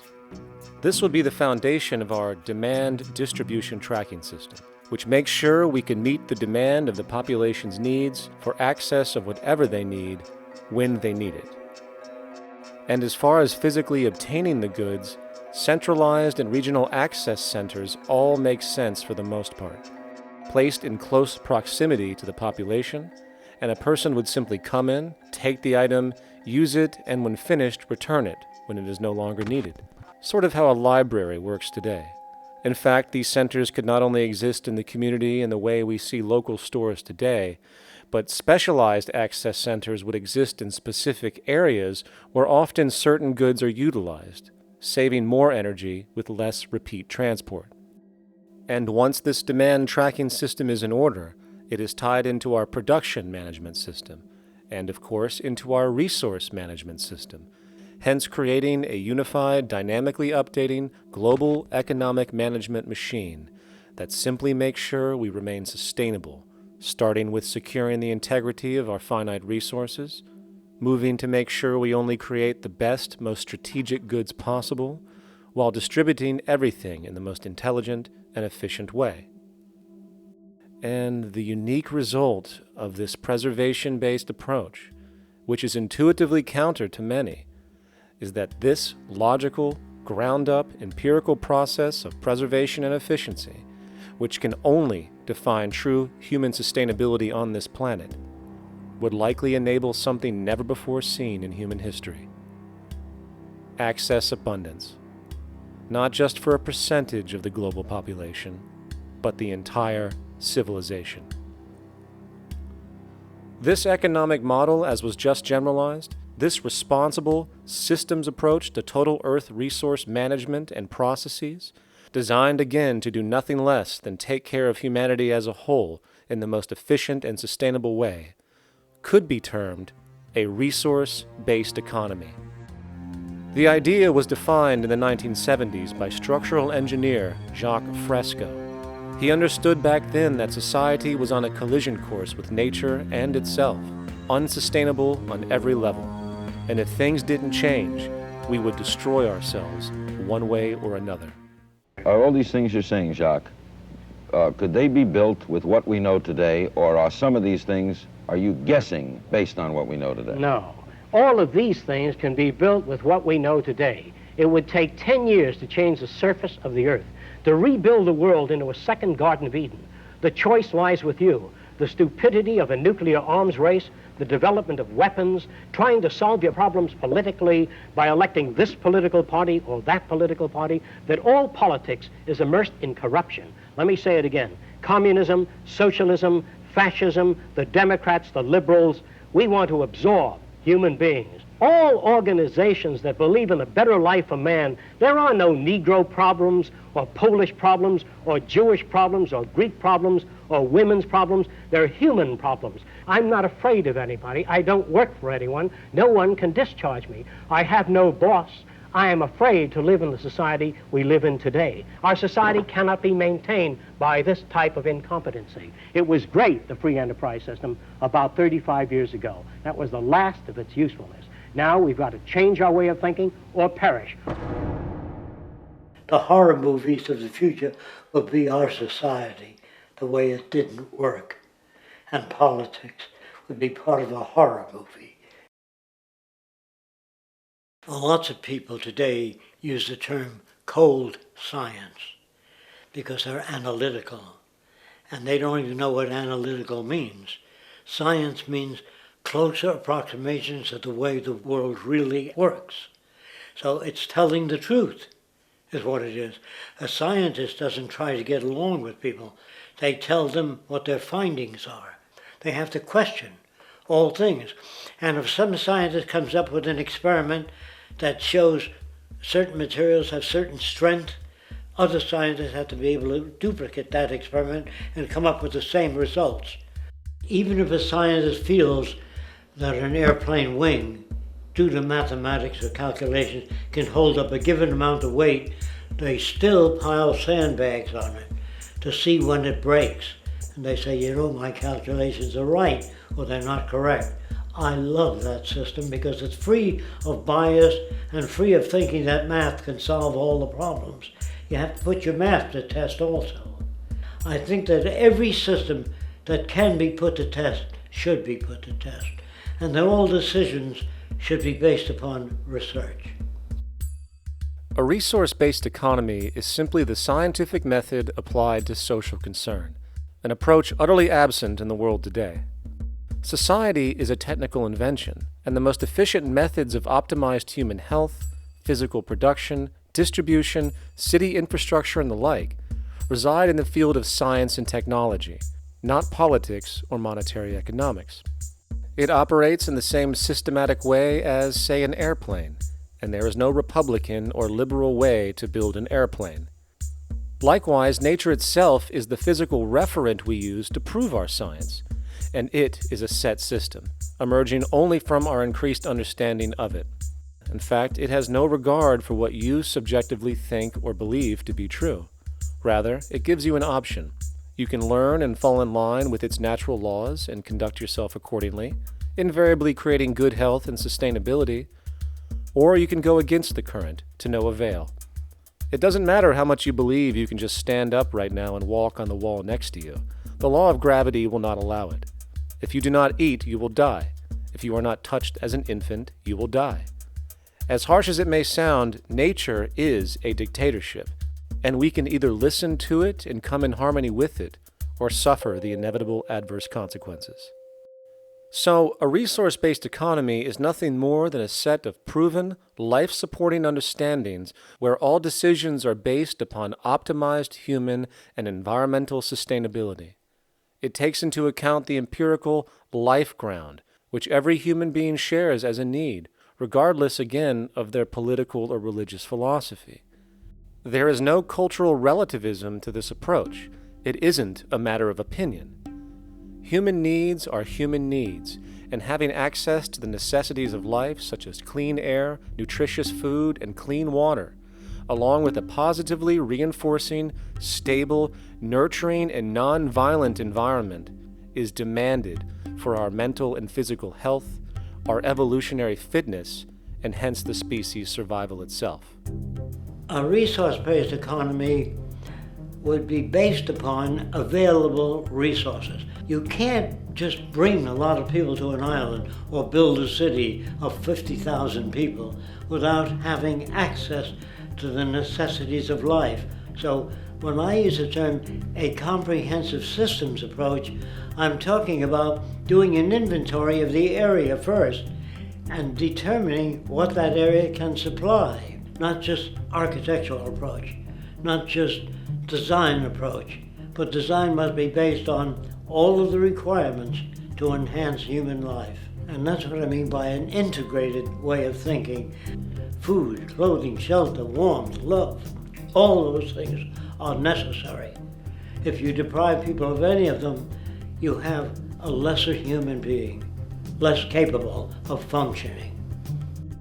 As previously outlined, a resource-based economy's ground-up, global, systems approach to extraction, production, and distribution is based upon a set of true economic mechanisms, or strategies, which guarantee efficiency and sustainability in every area of the economy. So, continuing this train of thought regarding logical design, what is next in our equation?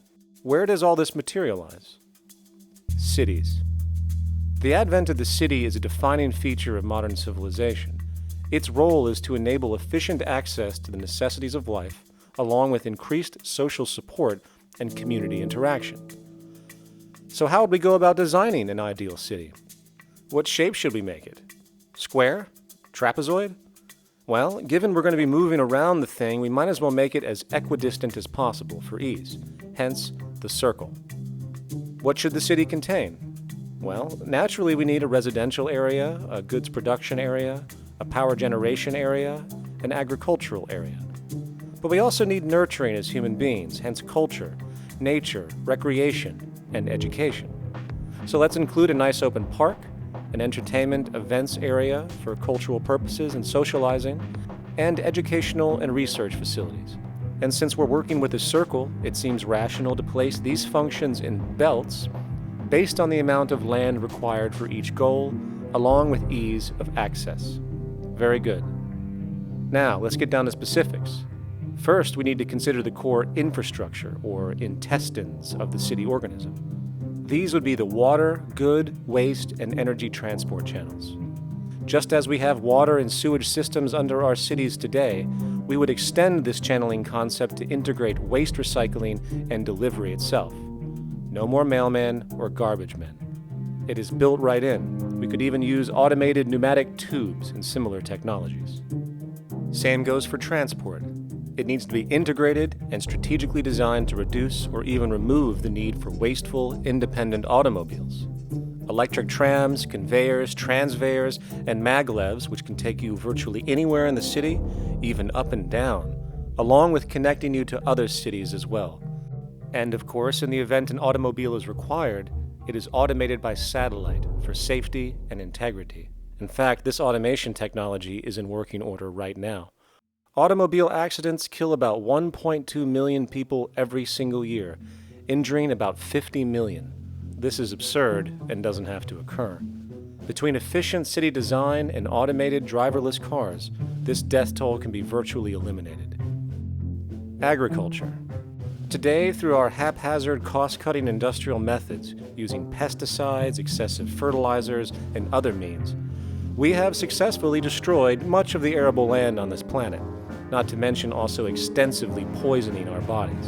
In fact, industrial and agricultural chemical toxins now show up in virtually every human being tested, including infants. Fortunately, there is a glaring alternative: the soilless mediums of hydroponics and aeroponics, which also reduce nutrient and water requirements by up to 75% of our current usage. Food can now be organically grown on an industrial scale in enclosed vertical farms. such as in 50-story 1-acre plots, virtually eliminating the need for pesticides and hydrocarbons in general. This is the future of industrial food cultivation, efficient, clean, and abundant. So, such advanced systems would be, in part, what comprise our agricultural belt, producing all the food required for the entire city's population, with no need to import anything from the outside, saving time, waste, and energy. And speaking of energy, the energy belt would work in a systems approach to extract electricity from our abundant renewable mediums, specifically wind, solar, geothermal, and heat differentials, and if near water potentials, tidal and wave power. To avoid intermittency and make sure a positive net energy return occurs, these mediums would operate in an integrated system, powering each other when needed, while storing excessive energy to large supercapacitors under the ground, so nothing can go to waste. And not only does the city power itself, particular structures will also power independently and generate electricity through photovoltaic paints, structural pressure transducers, the thermocouple effect, and other current but underutilized technologies. But of course, this begs the question, how does this technology and goods in general get created in the first place? This brings us to production. The industrial belt, apart from having hospitals and the like, would be the hub of factory production. Completely localized overall, it would of course obtain raw materials by way of the global resource management system just discussed, with demand being generated by the population of the city itself. As far as the mechanics of production, we need to discuss a new, powerful phenomenon which was sparked very recently in human history and is on pace to changing everything. It's called mechanization, or the automation of labor.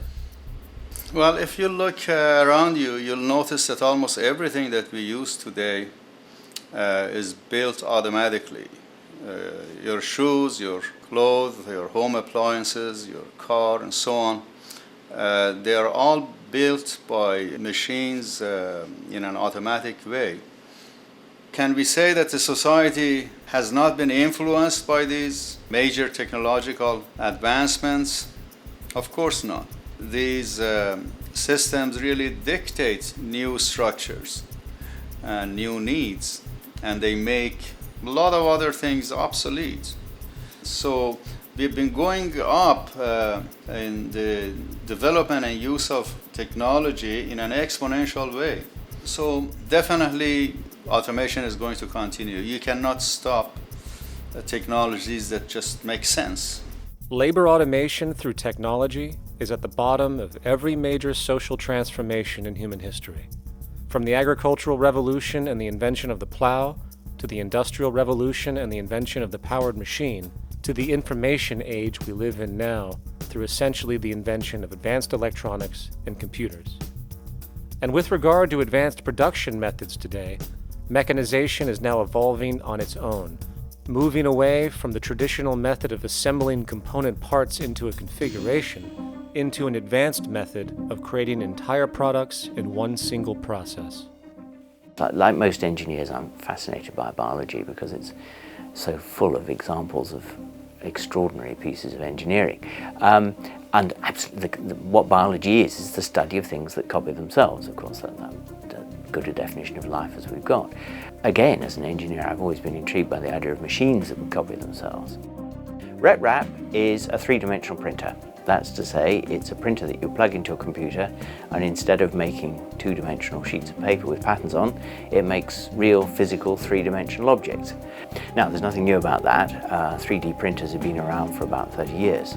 Big thing about RepRap is that it prints most of its own parts. And so if you've got one, you can make another one and give it to a friend, as well as being able to print lots of useful things. From the simple printing of basic household goods in your home, to the printing of an entire automobile body in one swoop, advanced automated 3D printing now has the potential to transform virtually every field of production, including home construction. Contour crafting is actually a fabrication technology, the so-called 3D printing, when you directly build a 3D object from a computer model. Using contour crafting, it will be possible to build a 2,000 square foot home entirely by the machine in one day. The reason that people are interested in automating construction is that it really brings a lot of benefits. For example, construction is pretty labor intensive, and although it provides job for a sector of the society, it also has issues and complications. For example, construction is the most dangerous job that there is. It is worse than mining and agriculture. It has got the highest level of fatality almost in every country. Another issue is the waste. An average home in the United States has 3 to 7 tons of waste. So this is huge if we look at the impact of construction and knowing that about 40% of all materials in the world are used in construction. So big waste of energy and resources and big damage to the environment as well. Making homes using hammers and nails and wood with the state of our technology today is really absurd and will go the way of our labor class in regards to manufacturing in the United States. Recently, there was a study by economist David Autor of MIT that states that our middle class is obsolete and being replaced by automation. Quite simply, mechanization is more productive, efficient, and sustainable than human labor in virtually every sector of the economy today. Machines do not need vacations, breaks, insurance, pensions, and they can work 24 hours a day every day. The output potential and accuracy compared to human labor is unmatched. The bottom line, repetitive human labor is becoming obsolete and impractical across the world, and the unemployment you see around you today is fundamentally the result of this evolution of efficiency in technology. For years, market economists have dismissed this growing pattern, which could be called technological unemployment, because of the fact that new sectors always seem to emerge to reabsorb the displaced workers. Today, the service sector is the only real hub left and currently employs over 80% of the American workforce, with most industrialized countries maintaining a similar proportion. However, this sector is now being challenged increasingly by automated kiosks, automated restaurants, and even automated stores. Economists today are finally acknowledging what they have been denying for years. Not only is technological unemployment exacerbating the current labor crisis we see across the world due to the global economic downturn, but the more the recession deepens, the faster the industries are mechanizing. The catch, which is not realized, is that the faster they mechanize to save money, the more they displace people, the more they reduce public purchasing power. This means that while the corporation can produce everything more cheaply, fewer and fewer people will actually have money to buy anything, regardless of how cheap they become. The bottom line is that the labor for income game is slowly coming to an end. In fact, if you take a moment to reflect on the jobs which are in existence today, which automation could take over right now if applied, 75% of the global workforce could be replaced by mechanization tomorrow. And this is why, in a resource-based economy, there is no monetary market system, no money at all, for there is no need. A resource-based economy recognizes the efficiency of mechanization and accepts it for what it offers. It doesn't fight it like we do today. Why? Because it is irresponsible not to, given any interest in efficiency and sustainability. And this brings us back to our city system. In the center is the central dome, which not only houses the educational facilities and transportation hub, it also hosts the mainframe that runs the city's technical operations. The city is, in fact, one big automated machine.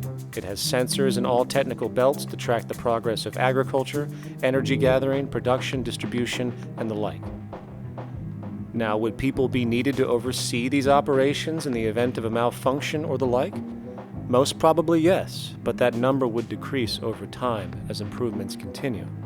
However, as of today, maybe 3% of the city population would be needed for this job when you break it down. And I can assure you that in an economic system which is actually designed to take care of you and secure your well-being, without you having to submit to a private dictatorship on a daily basis, usually to a job that is either technically unnecessary or socially pointless, while often struggling with debt that doesn't exist just to make ends meet.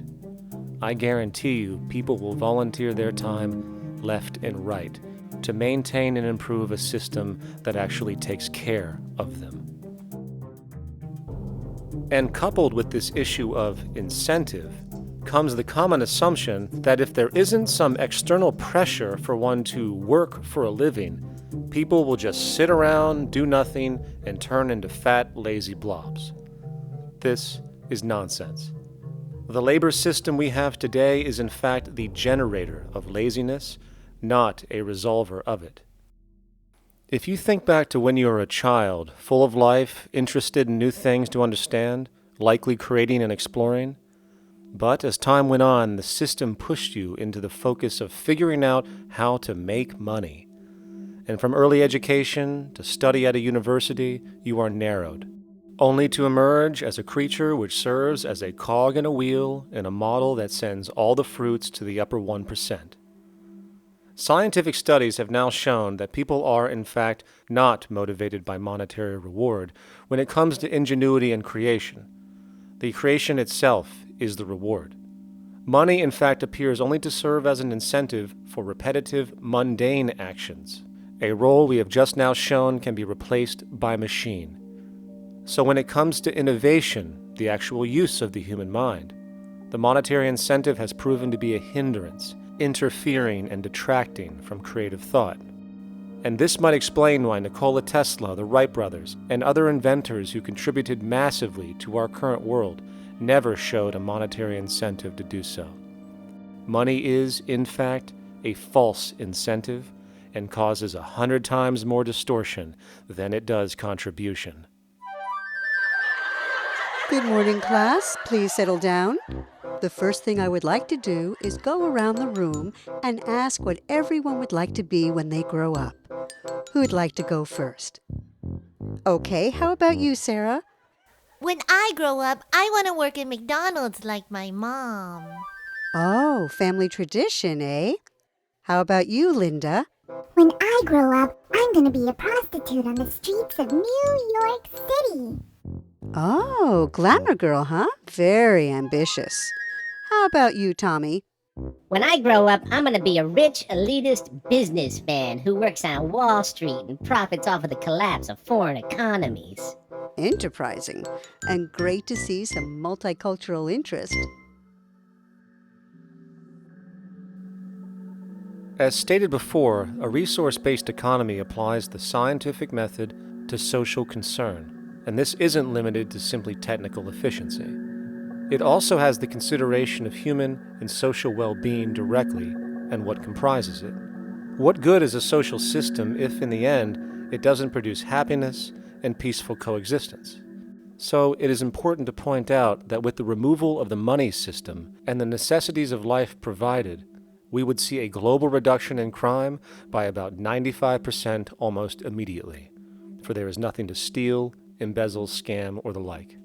95% of all people in prisons today are there due to some monetary-related crime or drug abuse, and drug abuse is a disorder, not a crime.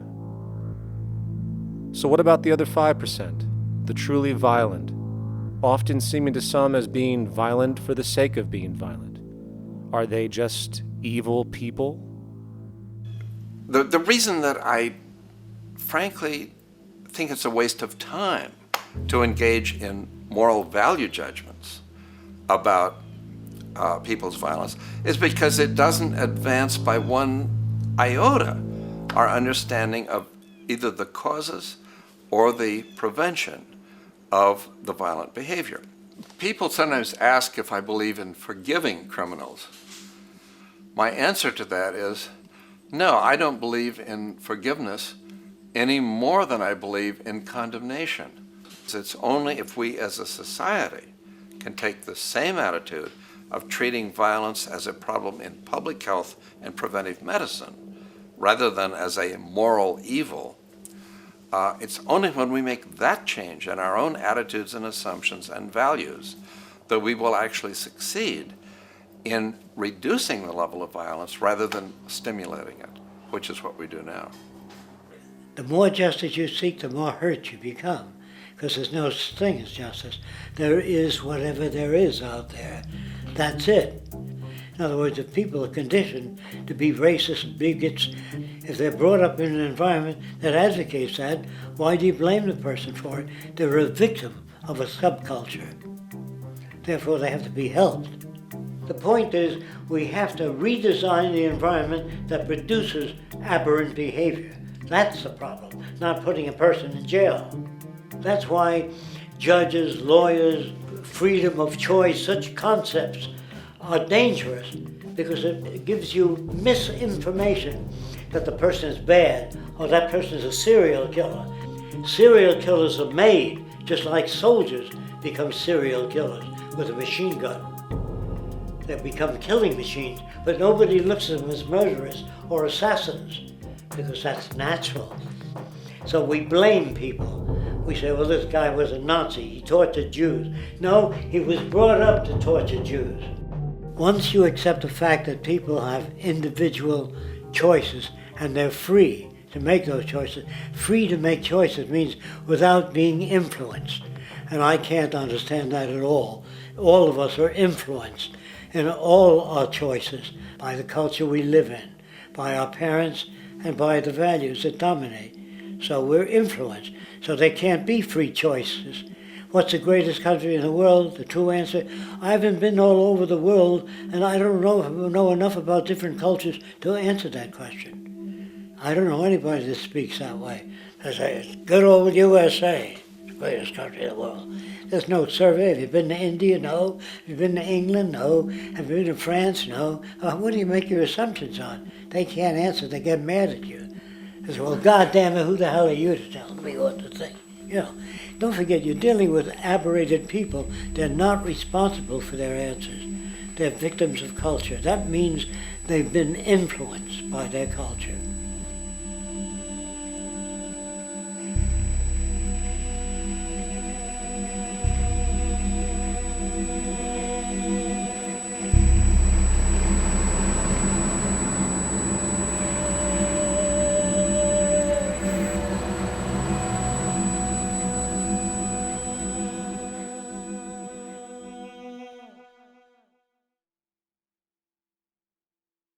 When we consider a resource-based economy, there are often a number of arguments that tend to come up with regard to the efficiency. Now hold on just a minute. Yes? I know what this is. This is called Marxism, buddy. Stalin killed 800 billion people because of ideas like this. My father died in the gulag. Hold on. Communist, fascist. You don't like America, you should just leave. All right, everybody just calm down. Death to the New World Order. Death to the New World Order. And as the irrationality of the audience grew, shocked and confused, suddenly the narrator suffered a fatal heart attack. And the seemingly communist propaganda film was no more.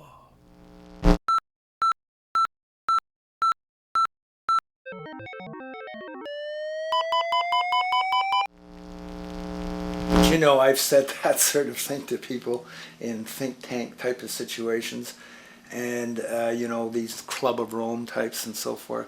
Marxist. What Marxist? Where did that come from? You know, they got this icon they hold on to. It's their holy grail. And it's such an easy one, you know. People ask if I'm a socialist or a communist or a capitalist, and I say I'm none of the above. And why do you think that those are the only options? All of those political constructs were created by writers who assumed that we lived on a planet of infinite resources. Not a one of those political philosophies even contemplates that there might be a shortage of anything.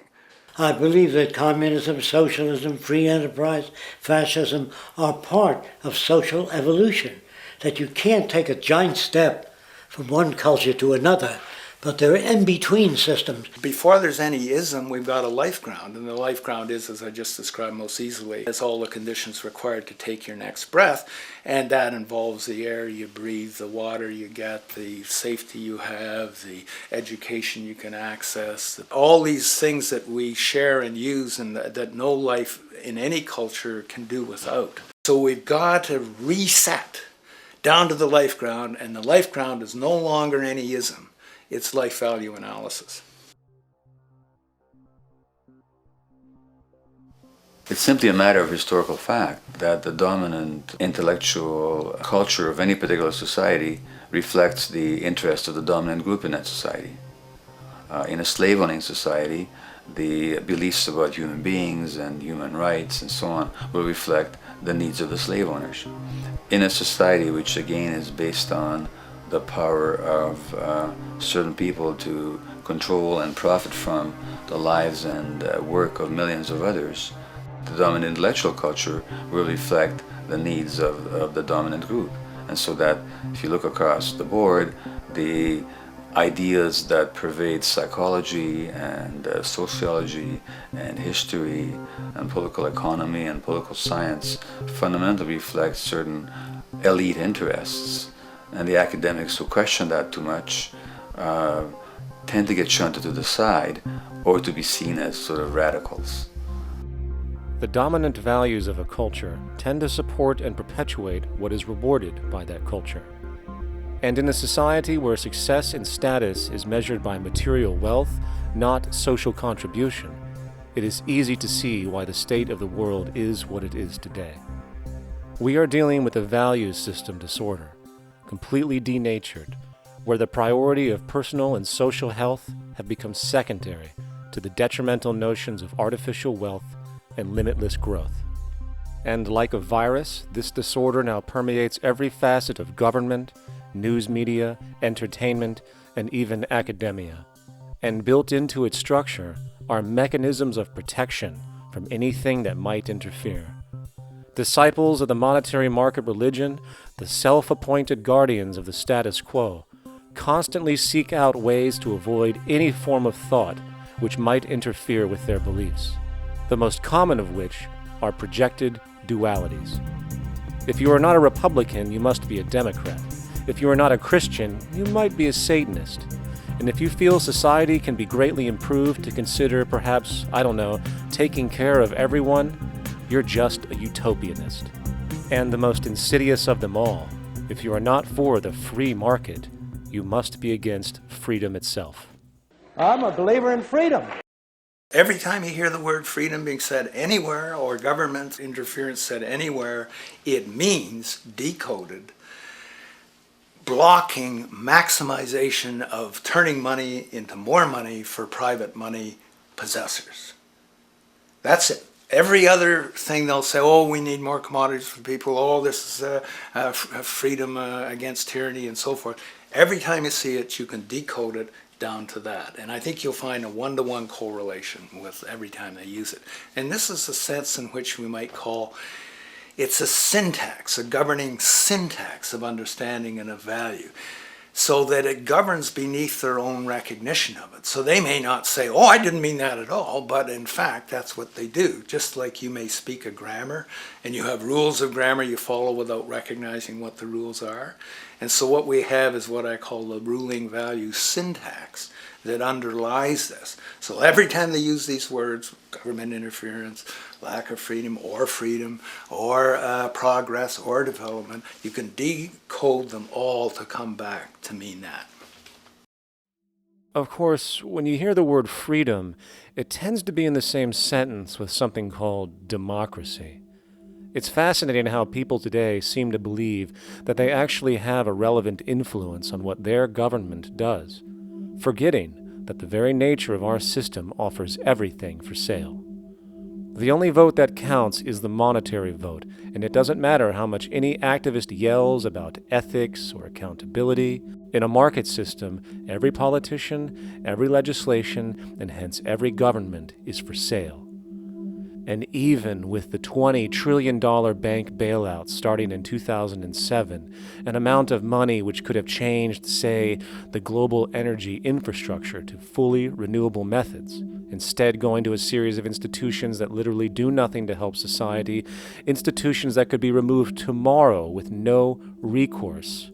The blind conditioning that politics and politicians exist for the public well-being still continues. The fact is, politics is a business, no different than any other in a market system, and they care about their self-interest before anything else. I don't really, honestly, deep down believe in political action. I think the system contracts and expands as it wants to. It accommodates these changes. I think the civil rights movement was an accommodation on the part of those who own the country. I think they see where their self-interest lies. They see a certain amount of freedom seems good, an illusion of liberty. Give these people a voting day every year so that they'll have the illusion of meaningless choice. Meaningless choice that we go like slaves and say, "Joe, I voted." The limits of debate in this country are established before the debate even begins, and everyone else is marginalized. They're made to seem either to be communists or some sort of disloyal person. A kook, there's a word. And now it's conspiracy. Say, they've made that something that should not be even entertained for a minute, that powerful people might get together and have a plan. Doesn't happen. You're a kook. You're a conspiracy buff.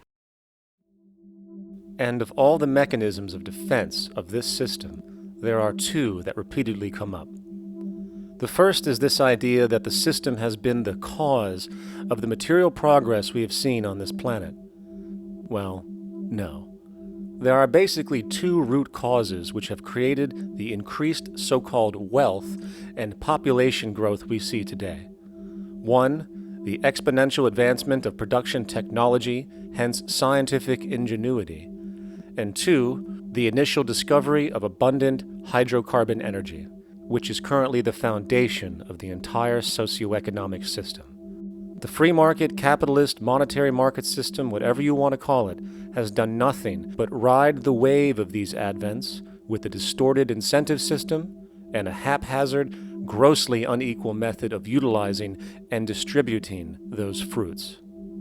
The second defense is a belligerent social bias generated from years of propaganda, which sees any other social system as a route to so-called tyranny, with various name droppings of Stalin, Mao, Hitler, and the death tolls they generated. Well, as despotic as these men might have been, along with the societal approaches they perpetuated, when it comes to the game of death, when it comes to the systematic daily mass murder of human beings, nothing in history compares to what we have today. Famines throughout at least the last century of our history have not been caused by a lack of food. They've been caused by relative poverty. The economic resources were so inequitably distributed that the poor simply didn't have enough money with which to buy the food that would have been available if they could have afforded to pay for it. That would be an example of structural violence. Another example, in Africa and some other areas, but I'll particularly focus on Africa, tens of millions of people are dying of AIDS. Why are they dying? It's not because we don't know how to treat AIDS. We have, millions of people in the wealthy countries are getting along remarkably well because they have the medicines that will treat it. The people in Africa who are dying of AIDS are not dying because of the HIV virus. They're dying because they don't have the money with which to pay for the drugs that would keep them alive. Gandhi saw this. He said the deadliest form of violence is poverty. And that's absolutely right. Poverty kills far more people than all the wars in history, more people than all the murderers in history, more than all the suicides in history. Not only does structural violence kill more people than all the behavioral violence put together, structural violence is also the main cause of behavioral violence.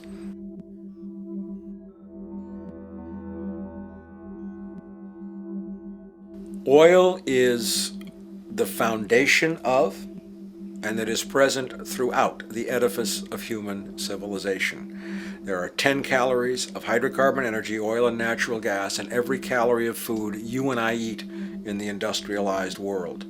Fertilizers are made from natural gas. Pesticides are made from oil. You drive oil-powered machines to plant, plow, irrigate, harvest, transport, package. You wrap the food in plastic, that's oil. All plastic is oil. There are 7 gallons of oil in every tire. Oil is everywhere. It's ubiquitous. And it's only because of oil that there are 7 billion people, or almost 7 billion people on this planet right now. The arrival of this cheap, easy energy, which is equivalent, by the way, to billions of slaves working around the clock, changed the world in such a radical way over the last century, and the population has gone up 10 times.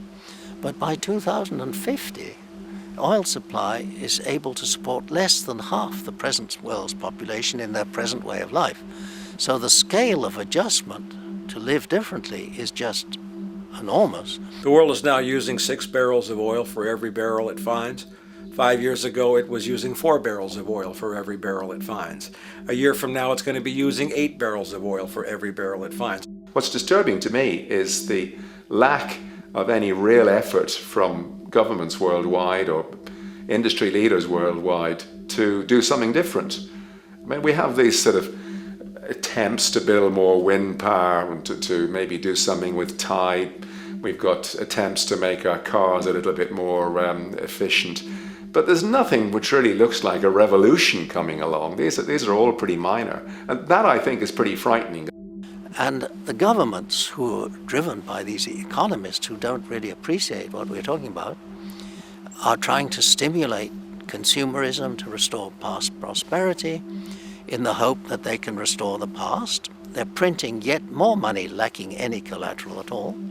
So if the economy improves and recovers and growth, famous growth comes back, it'll only be short-lived because within a short period of time, counted in months rather than years, it'll hit the supply barrier again.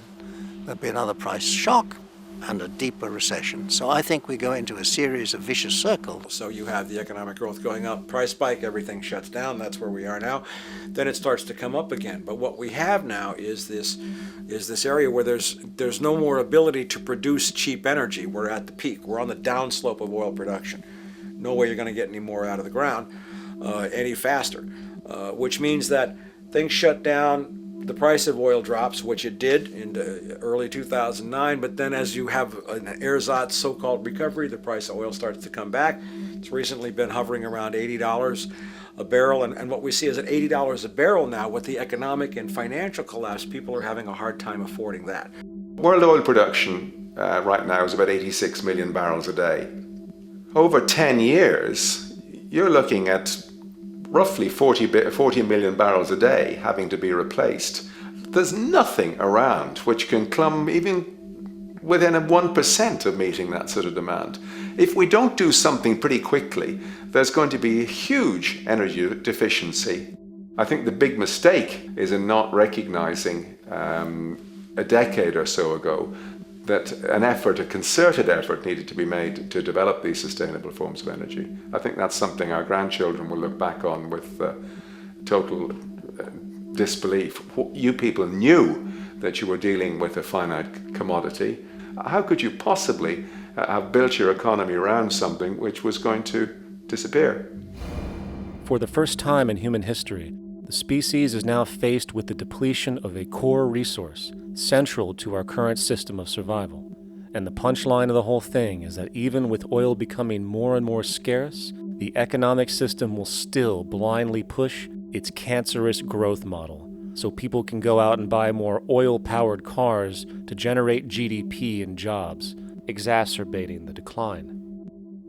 Are there solutions to replace the edifice of the hydrocarbon economy? Of course.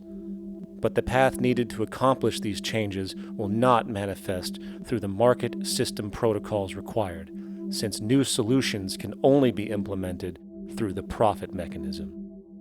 People are not investing in renewable energies because there is no money in it in both the long and short term, and the commitment needed to make it happen can only occur at a severe financial loss.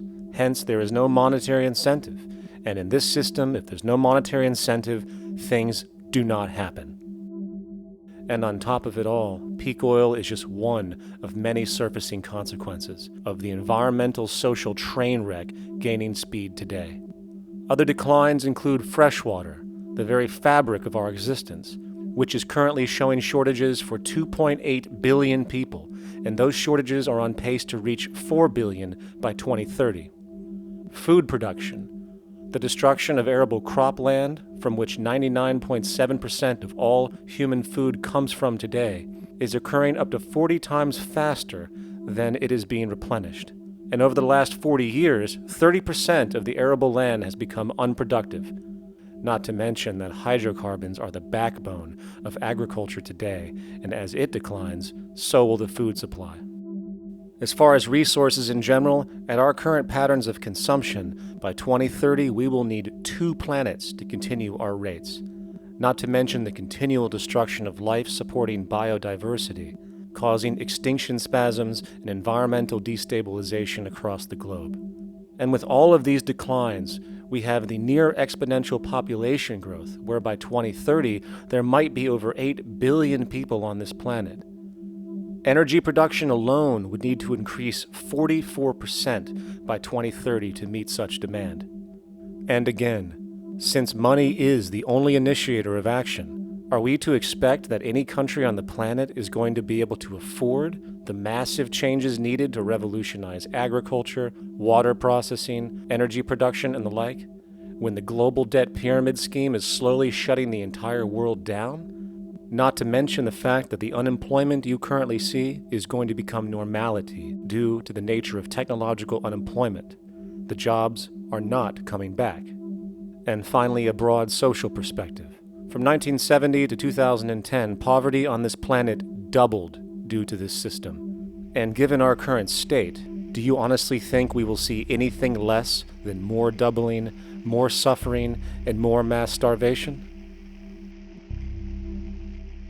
There is not going to be any recovery. This is not some long depression that we're someday going to pull out of. I think the next phase we're going to see after the next round of economic collapse is massive civil unrest, when employment checks stop being paid because the states have no money left. And when things get so bad that people lose confidence in their elected leaders, they will demand change if we don't kill each other in the process or destroy the environment. I'm just afraid that we might get to the point of no return. And that bothers me no end. We do all we can to avoid that condition. It's clear that we're on the verge of a great transition in human life. What we face now is this fundamental change of the life we've known over the last century. There has to be a link between the economy and the resources of this planet, the resources being, of course, all animal and plant life, the health of the oceans and everything else. This is a monetary paradigm that will not let go until it's killed the last human being. The in-group will do all it can to stay in power. And that's what you got to keep in mind. They'll use the Army and Navy and lies or whatever they have to use to keep in power. They're not about to give it up because they don't know of any other system that will perpetuate their kind.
a straight and stronger course to the corner of your life. Just remember that the goal is for us all to capture all we want.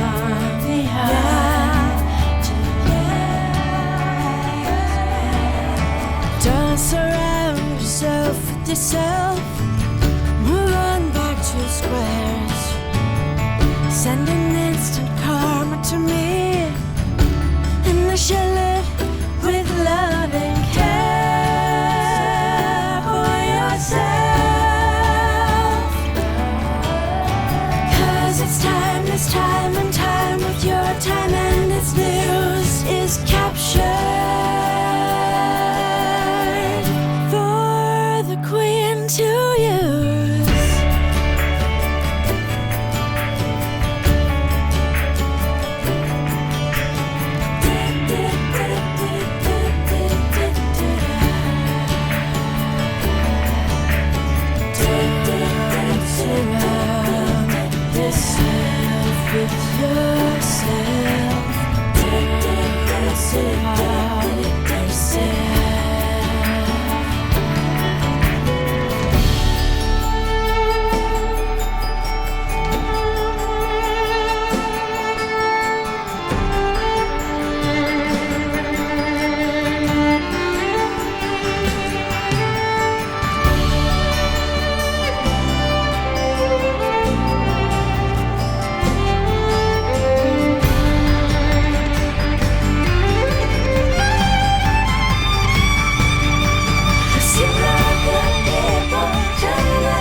Satisfied, I'm on my way.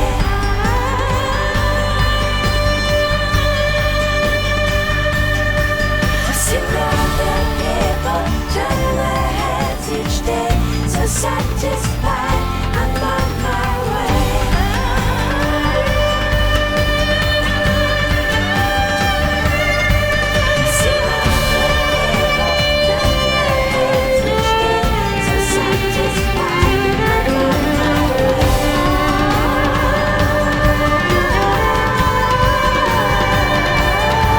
I see other people turn their heads each day. So satisfied.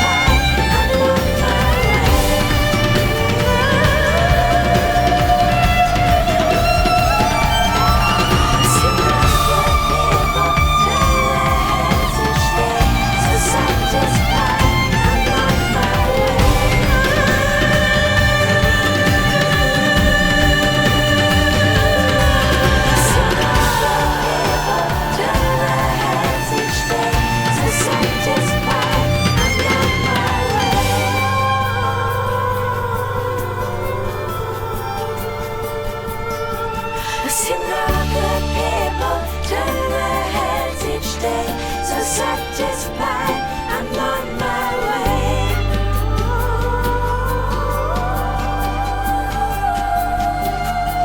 I see no good people turn their heads each day. So satisfied, I'm on my way.